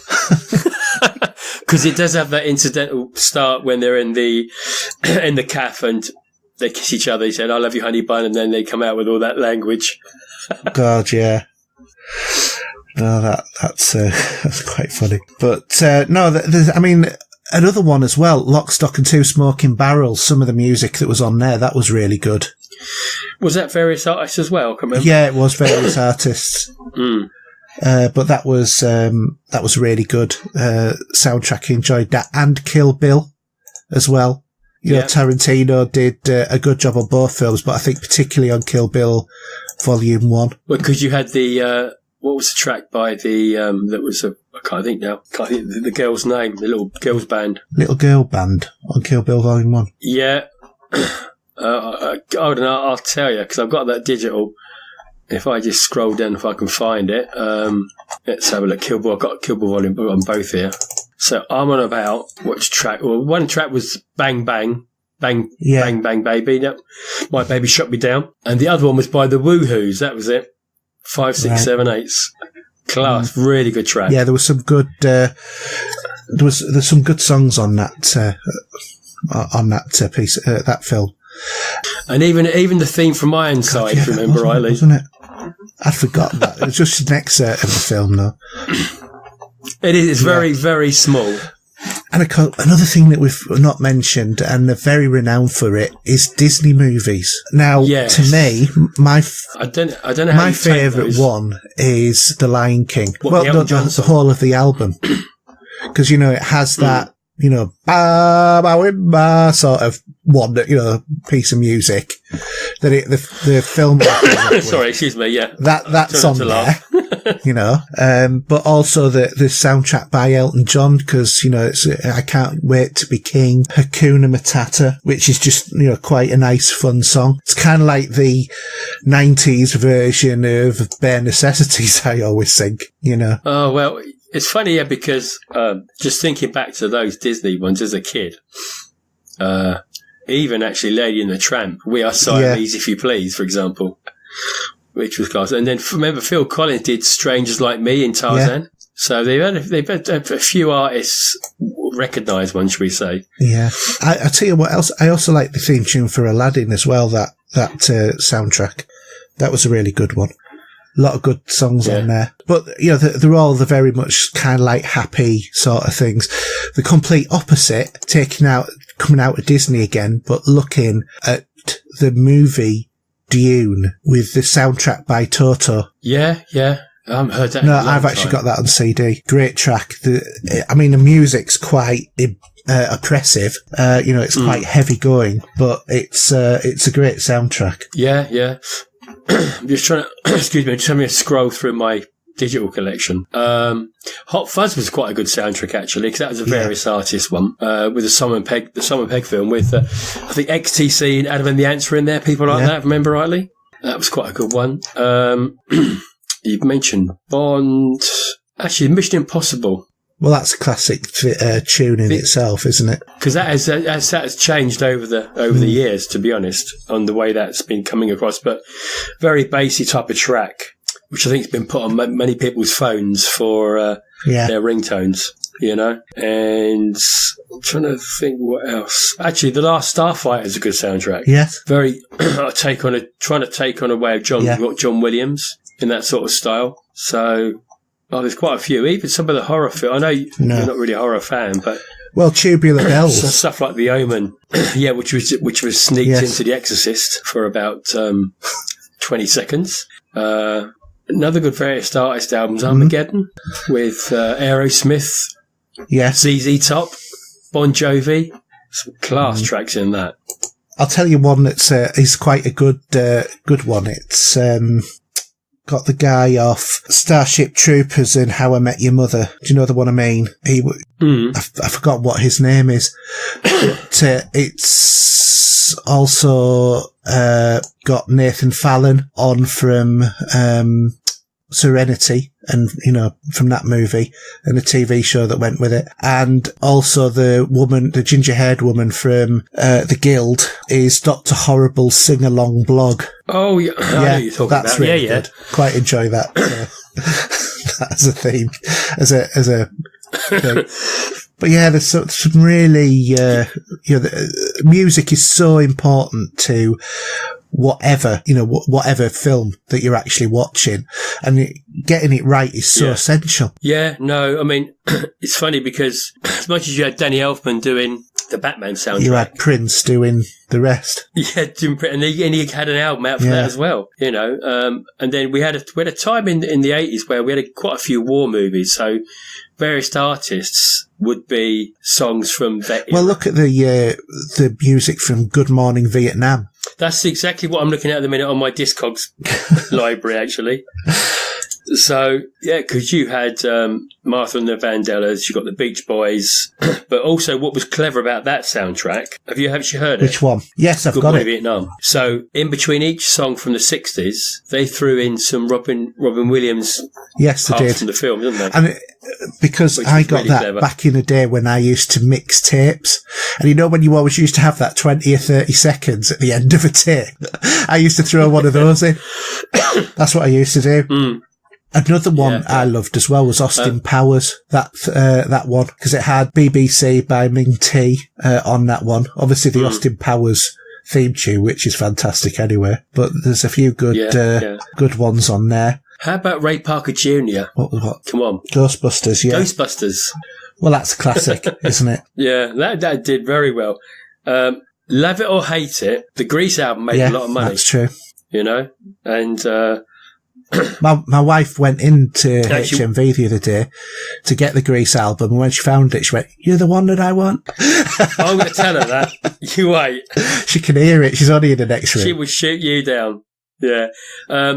When I picked up for Record Store Day, was the soundtrack to Sucker Punch. I saw you playing that. Yeah, I saw your pictures of that.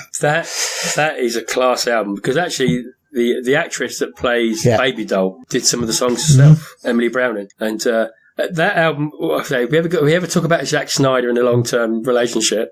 He's had his ups and downs, that director, hasn't he?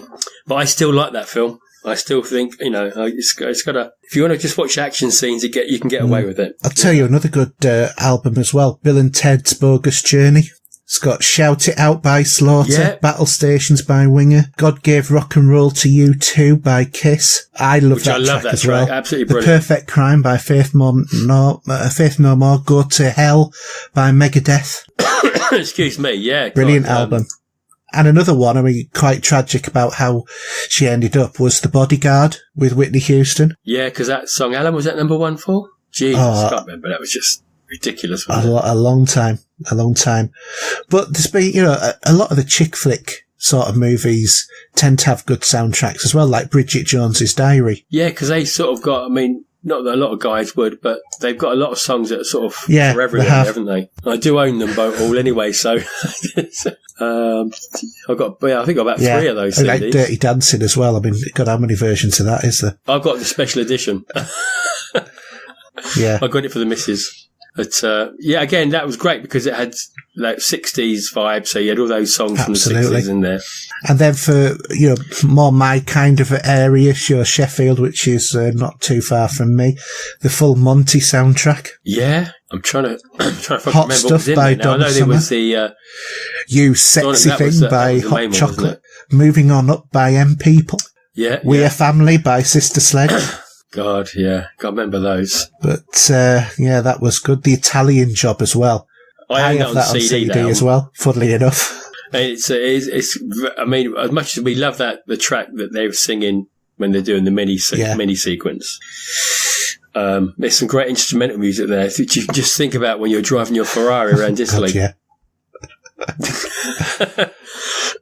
Excuse me. So, I could probably think there's loads more I could think about. Well, there's also Moulin Rouge with Nature Boy. Yeah, that wasn't my I really liked that. I enjoyed it a great deal. I like the film and I liked the soundtrack to it as well. Oh, okay. I won't hold that against you. It's all right for a chicky sort of flick. To be honest, it was mainly the music. Well, that and Nicole Kidman. Something about redheads. Although she's blonde. Oh, we won't. we won't mention that to the missus. She'll probably be able to hear anyway. So yes, the Alien movies are pretty cool. They were very atmospheric. So were the Terminator movies. The Commitments, do you remember them? That was with Kylie Minogue, wasn't it? No, sorry. No, what am I? No, you're thinking of something completely different. I don't know, but when I'm looking at the Commitments album, she's not in Was she in the movie? I don't think so. Yeah. You have to Google that one, I think. There's one that none of us have mentioned, which is a classic album and great songs from the, I suppose, 70s, and that was the Blues Brothers album. Right. Yeah. Brilliant. I think I still do listen to that Rawhide version that's on there. Yeah. Oh, I've sang it a few times myself. Yeah. Don't get me wrong. And the second album as well, which it's still all right. Blues Brothers 2000. It wasn't as good though, was it? No, it was. I think the first one was one of a kind. To be honest, that just really stood out for me. Yeah. I've got a few 60s. Planet of the Apes, Jerry Goldsmith, I think it was. He's been around a lot, hasn't he, Jerry Goldsmith? Because he also did the theme tune for Star Trek Voyager. Yeah, he did. Yeah. He's they're all getting on a bit now. Some of these composers. Soon he'll be decomposing. Oh, God. That is dreadful, absolutely dreadful. I'm sorry. Should we call that time now? I think after that. Yeah, that's what you call it when a composer retires, a decompose. Yeah. Well, actually, was it Monty Python did a song called "The Decomposing Composer"? If I remember rightly. Do you remember that?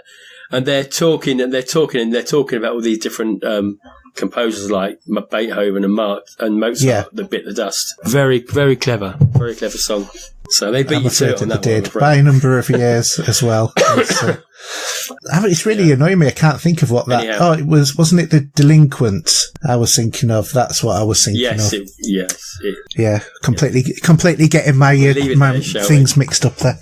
Never mind. Shall we move on to we'll move on to the listener questions. John, what's happening to us?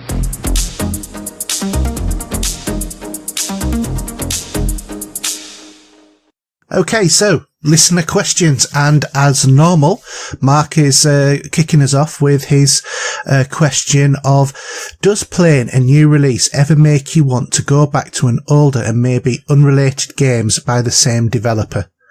Don't know. I still do that sometimes. Even games that I've played before, that if I might play Fallout 4, I might want to look at Fallout 3. You know, they're probably the wrong type of game to talk to you about, but Bioshock as well, you know. I think you just like to dip back in and just remember that memory for 20 minutes, then you walk away. I think if you've really enjoyed a game and it's by a developer maybe who you haven't tried before, I think it's an extra thing of thinking, oh, they've also done so-and-so, I'll try that. But, I mean, for me, the nearest I've come to this sort of thing that I can think of is actually Bioshock. Because I started playing Bioshock and I just didn't get on with it. I just don't think I got the game at the time. And then Bioshock 2 came out and, you know, being caught in at the hype, I bought it and I completely enjoyed it. And when I completed that game, I went back and completed Bioshock. So, but I would never have gone back to Bioshock had I not completed Bioshock 2. Because I know what I'm like. So, I think it can happen, but I think more sometimes I do go and think, oh, I've got a game from them, what other ones have they done? Had a look and thought, oh, I might try that one. So, yeah, I think it does happen, but not very often. Yeah. Question 2, shall I go to? So what's been your biggest gaming turkey in the last decade? Am I answering this or are you? Go on, you answer it. I know what you're going to say, Cuphead. But go on. Really? I thought it was utter tripe. Just wasn't a cup of tea. I hated the game. I just thought it was tripe. I really, really despised that game with a passion. And not because it was hard. That doesn't bother me. The graphic style was fantastic, but I didn't like the graphic style because I was never a big fan of the 50s cartoons. And it was a game that was bereft of gameplay. So what was yours? Well, mine, I don't think it's even out yet. Steve, how can it be your biggest game in Turkey of the last decade if you've not played it? Unless, of course, you're going to say Crackdown 3. I have played it. That's what I have played it. And that's We Happy Few. Well, you haven't played the final product. Well, it's coming out. It's supposed to be have you been back to it about how they've updated it? Yes, and I'm not happy with it. What have they done to it? Well, I don't like that type of survival. Don't like the game mechanics very well, you know? It's, you know, you gotta eat, drink, sleep, and all this malarkey. I just don't, you know, if it was story-based in a different way, like the way Bioshock and all those were, but I was duped into thinking it was something which it wasn't. Yeah, I know what you mean. You feel like you've been missold it. Yeah. I mean, I'm glad I only paid a few quid for it at the end of the day. But, you know, it's one of those things. I mean, I've tried, off the top of my head, I can't think of another game that I own that is a bit of a turkey. But that one just springs to mind, to be honest. Right, okay. All right, well, in that case, then we'll go on to Neil McBain. Do you like board games? And if so, what's your favourite? Well, what do I play the most? With the family, we do actually get Monopoly out every year. We do play it at some point. But there are games coming out now that I'd like to play. But I'd like to play the ones that are single player, which they do exist. I've seen a 2 to 4 game of The Thing from the movie. I'd love to. I mean, I don't think I can get people that I know to play these games. I don't know if they would or not. I'd have to try it. There's a Fallout 4 board game. And what else is there? Well, I have played a few Dungeons and Dragons back in the day. And another one on that vein was Talisman, which I loved playing that. And I've had good 2 days playing just the one board game, you know, beering up, playing it all day long, going to bed or even maybe it's not necessarily going to bed, but playing it through a whole weekend. What about yourself? Do you get involved in any? No. Like Ticket to Ride, for example, to maybe? Be honest, or something like that? I don't play any board games at all nowadays. My son's... Don't tell me you get bored. I wasn't going to make such an obvious joke. Yeah, okay. I didn't want to bore everybody else. No, I used to be big on board games. I mean, going back to when I was at school, this will probably not surprise you or the listeners to know, I was in a Dungeons and Dragons club at lunchtime, and we used to play D&D on a lunch hour, and I was a wizard, always on them. But other than that, I used to play a lot of Monopoly, which I think, it's kind of like a bit of a rite of passage in this country, isn't it, that you play Monopoly? Well, there's that. It's Monopoly, Cluedo. I used to play Mousetrap. I do. I've played Mousetrap twice in my life, and I've never played Cluedo. So it just wasn't one that we've had. I would like to get into, board games, but the ones that would appeal to me wouldn't appeal to the people who I would naturally play the games with, i.e. my son and my wife. My wife wouldn't have no interest, and my son wouldn't be bothered about the ones that I wanted to play. So, end up not. But I would quite like to try the Star Wars and Star Trek battle ones, with the ships and stuff like that. I would love to get into D&D again, but it's been so many years, I can't remember how to play it. All I remember is that you had a 20-sided dice. But no, I loved playing board games back in the day, but it's just something that's escaped me. I do know someone who I used to work with, matter of fact, a group of people I used to work with who meet regularly to play board games. They have actually sort of like ditched video gaming to do board games. Yeah. Well, I'm just actually, because I was talking to Glyn about it the other day, and I think I might actually purchase this at some point. The Fallout board game is a 1-player to 4-player experience, so you can play it on your own. Would you want to? It's a board game. No. Why not? No, I wouldn't. And it's on Amazon. I'm looking now. I can see it in my basket. For delivery tomorrow. Oh, I might ask someone for birthday. I could ask someone for birthday that even could do, couldn't I? But I mean, it's something different. You could just set that up. Even if you don't go back to it, if you just do an hour of it and you haven't finished, you've got it all set up on your table and just go in there and carry on playing it.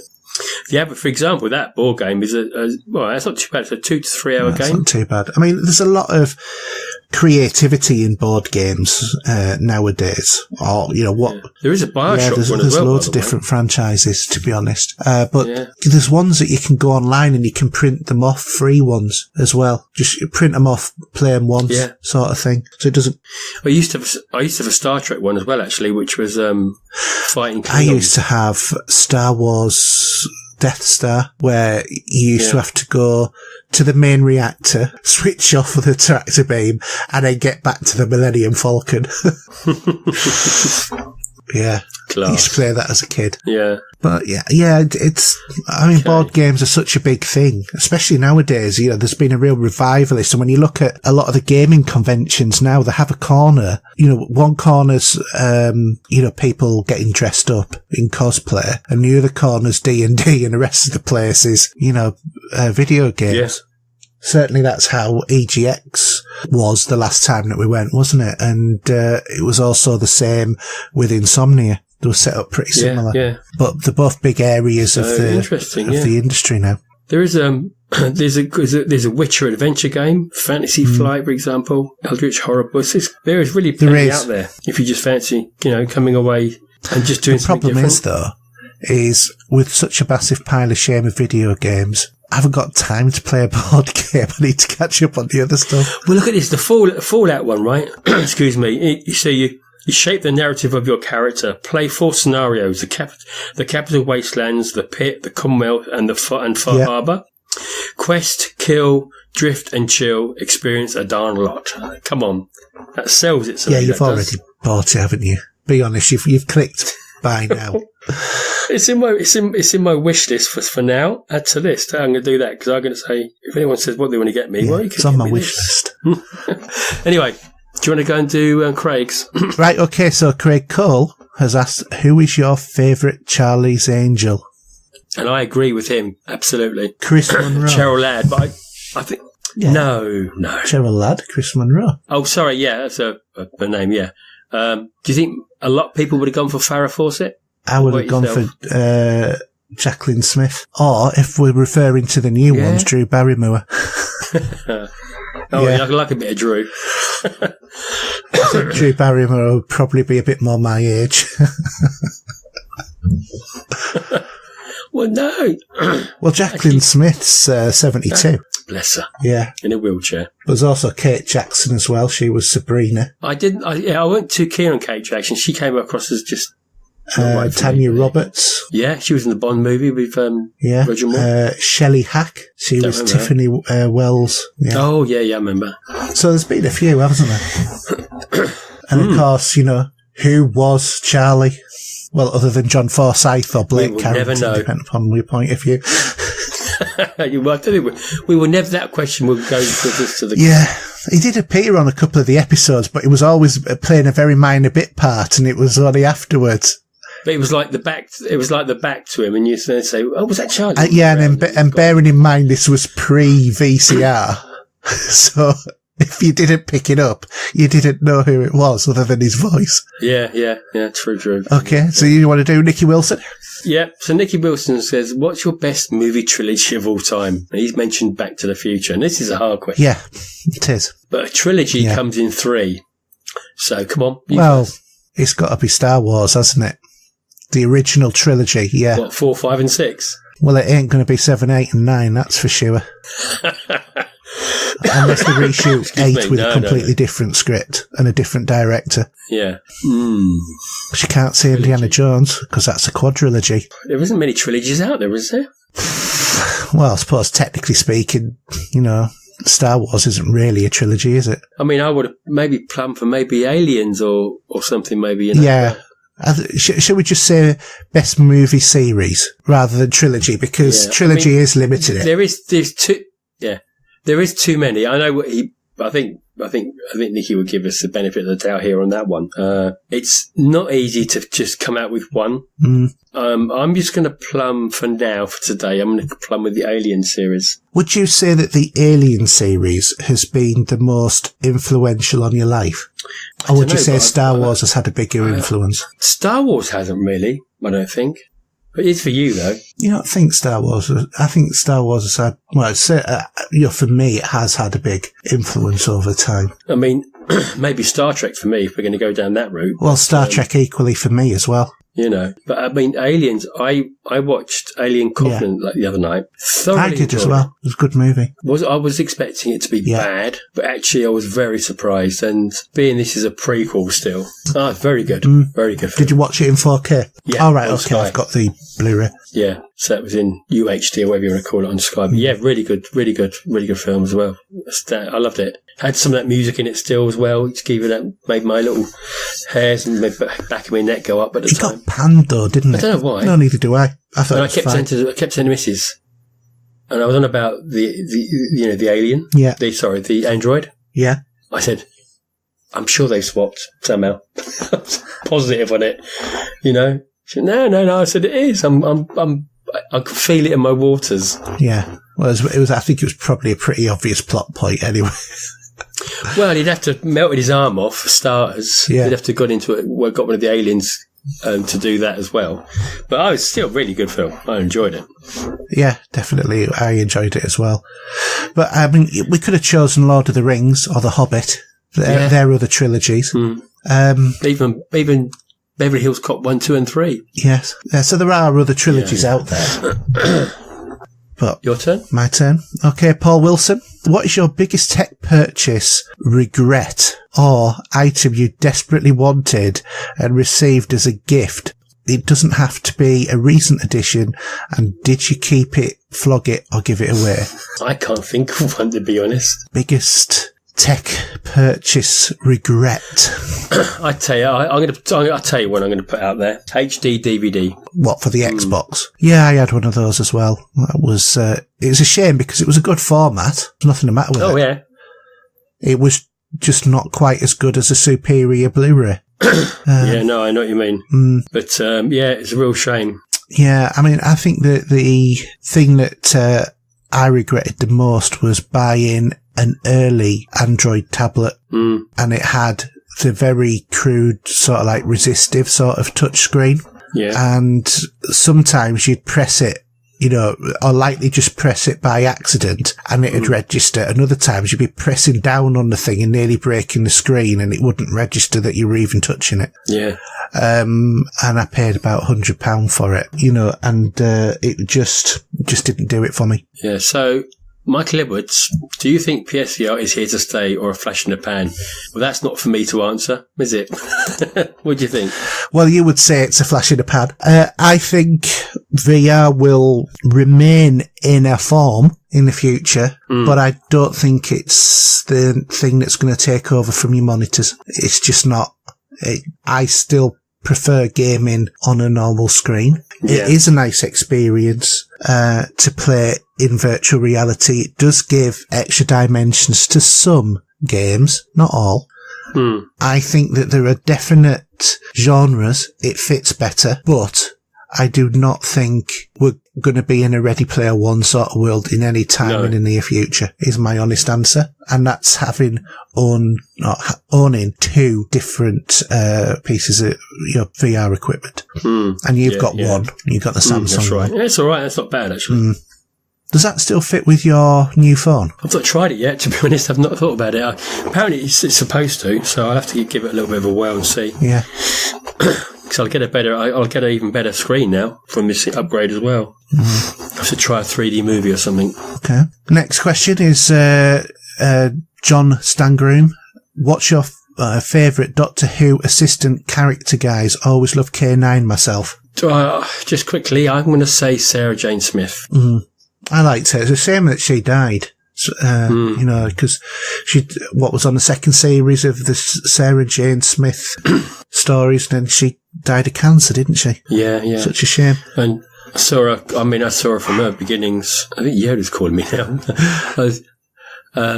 When she joined John Pertwee. Yeah. After who came before her? Jo Grant. Yeah. Just one that always sticks in my memory, she does. Yeah. And it was great to see her back with David Tennant at that point as well. That was such a good episode. Quite a powerful one for us fans of Doctor Who from years gone by.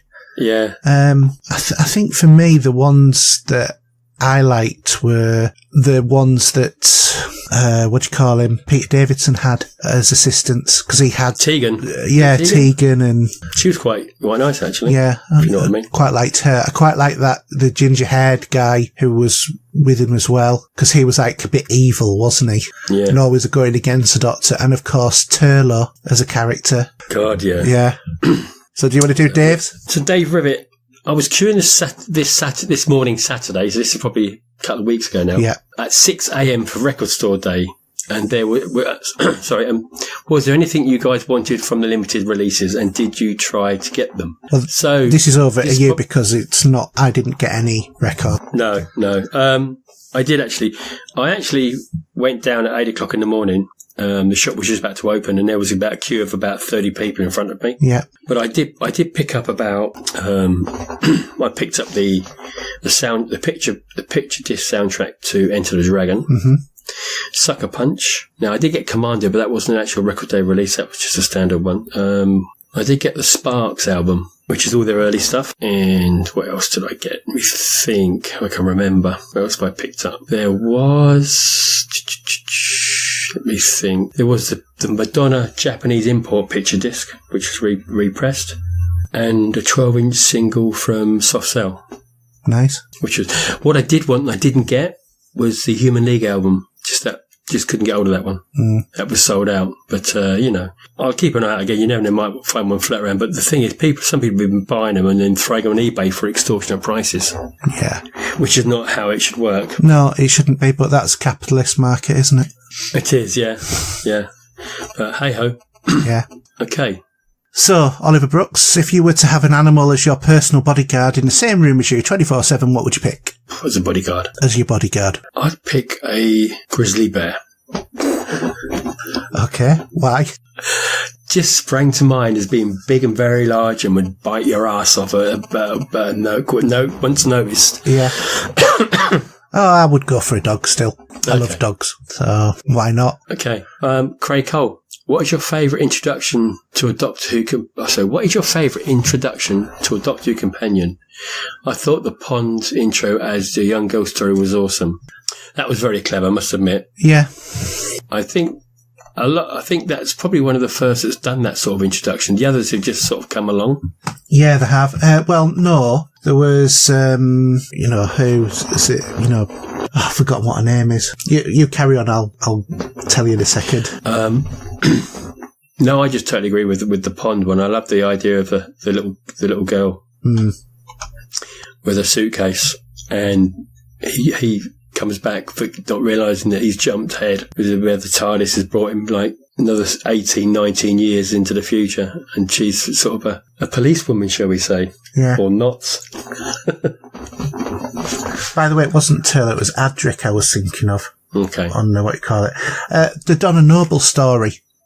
Because she started off on a Christmas special and then she came back the season after. With Catherine Tate. I thought her introduction was quite good. Yeah. I did like Kylie Minogue, actually. Yeah, but she was only on for the one, wasn't she? I know, but I still love Kylie Minogue, so it doesn't matter. I'm just going to say that out there, put it there. Okay, moving swiftly on then. Justin Lee, I know we've big gaming piles of shame on our consoles, but I realised that even excluding Golden Plus games, I have about 21 PS4 Xbox games that I've paid money for that I've literally never even started, such as Arkham Knight. That's a good game. Walking Dead 3, if that's a Telltale one, that's alright, good story. And Resident Evil 7. How many games have you paid money for that you have never started or loaded? I can't think of that many, but I'm sure, Hayden, you've got stacks, haven't you? On the PS4, probably none. On the Xbox One, there's one that I haven't played yet that I own. And on the PC, probably about 800. But bearing in mind that, a lot of those are like small indie games from Humble Bundle or whatever that are just registered to the account, but they're not, they're not the reason why I bought it, because I bought it for something else that came out. So, yeah, quite a few, really. But, I mean, in terms of a pile of shame, you don't just have them by how many, you've not loaded, do you? It's also how many if you're not completed, in which case that number goes up exponentially. But hang on a minute, you said you haven't put on Beyond Two Souls and Heavy Rain. No, that's right. So you do have one. You do have a couple in there. True. Yeah. You do, Mark? Okay, yeah, because I've got to go in a sec. Yeah, we're only two more questions after this one. So, Mark Tudor, what's your favourite Telltale game story? I think mine's the Walking Dead stories. Yeah, I would say the same as well. I like the whole Clementine sort of story arc. I think they've done a good job with that. But I like the Batman ones as well. That's what I haven't done yet. You want to do the Frontier one. It's a really good story. I'm hoping to catch that maybe later in a deal or two. Well, it's been out for £10. Is it? Okay. It's on sale regularly for that amount. Okay, so Neil Davey has said, who is your favourite companion in any game? Mine is Grunt from Mass Effect 2 and 3. I did like my dog in Fable. Yeah. I think that comes to spring. I mean, probably, if I walk away in a minute, I'll come to think of others, but... I can't really think of any companions in games, to be honest, other than Skyrim. Oh, Lydia, bless her. Oh, I loved her to bits. Yeah. So I'll say Lydia from Skyrim. Right. Final one. I think we're done. Is there one more? Yeah, Joel Ferrand, who's from Twitter. Referring back to your previous episode where you felt you'd been born 50 years too early, and what do you envision the world looking for in the future? More Star Trek or Blade Runner, or possibly Ready Player One? Follow up. Which popular culture universe would you prefer to live in? I think that will probably be somewhere in the middle of Star Trek and Blade Runner, to be honest. I think it'll be more corporate, like, you know, the Tyrell organisation, whatever. Yeah, where the Federation are pretty much clued on, aren't they? Well, the Federation are like the government, aren't they? Really? You know, like United Earth government sort of thing with other planets. Whereas I think that will be still very capitalistic sort of society. There'll be much more heavier branding, less of them, but more stronger branding for the ones that are there as companies buy out other ones. Yeah. But I hope that there's a bit more of the optimism from the Star Trek-y kind of universe. That's why I would go for that, to be honest, from that point of view. And I would rather live in a Star Trek universe any day than Blade Runner. Well, no, it's a bit more managed, if you know what I mean. It's a more optimistic future, isn't it? And the ability to be able to go out to other planets and see all of, you know, wonders of the universe and whatever. I think it would be an amazing experience to be able to do that, and certainly not the type of thing I would say no to if it was handed on a plate. I'd love to go into space. Yeah, so would I. Not going to happen in my lifetime, but there you go. Well, you never know. You know, if like NASA or SpaceX or someone are looking for two more you know, less physically able kind of guys to go up into space. Quick question before we go. Yeah. If you had the opportunity to be frozen, would you have it done? Well, it depends. I mean, I would say no, because obviously the impact on my family, but if I didn't have my family, yes. It'd be nice to wake up in the future. Well, you might never wake up though, that's the thing. Yeah, or some aliens got a space hugger over your face or something. You know, you might be in a H.G. Wells sort of like future, the end of the world sort of thing. Yeah, okay. Okay, so that's it for this week. So it's just a normal outro sort of bit. So our contact details, Steve, do you want to say what yours are? So Twitter @Steve007, PSN ID, The Real Steve007, Xbox Steve007, email, I've got it written down there, have we? You got your old email. Yeah, you put that in. So I don't mind using Steve07 at hotmail.co.uk. Or popculturegamers.co.uk. Exactly. My contact details are, well, if you want to see my YouTube videos, just search for Hayden Reese Jones. Otherwise, Twitter, HRJUK, PSN, Xbox Live, Steam, whatever, HRJUK. And email is hrj@popculturegamers.co.uk. We have a Facebook group which you can join as well, called Pop Culture Gamers, no less. If you've got an inquiry for the show, you can email podcast@popculturegamers.co.uk. Also, we have our website, which is popculturegamers.podbean.com. And that's it for another week. So we're going to do a special next week because of, you know, just not being able to get together because of the bank holiday weekend or whatever. So we're going to do your choice of 3 different podcasts. Either, number 1, our rundown of the Doctor Who's. Number 2 is our views on Star Trek Discovery. Or number 3 is our views on the Star Wars movies. So you'll be able to vote for those, and we'll put a vote on Twitter. We'll also put a vote on a Facebook group, and whichever one wins, we'll do a 1-hour special. So this will be running for a couple of days, won't it? Yeah, it'll be running for a couple of days. So that's it from now. So it's a good night from me. And good night from him. Good night. You are about to witness history in the making.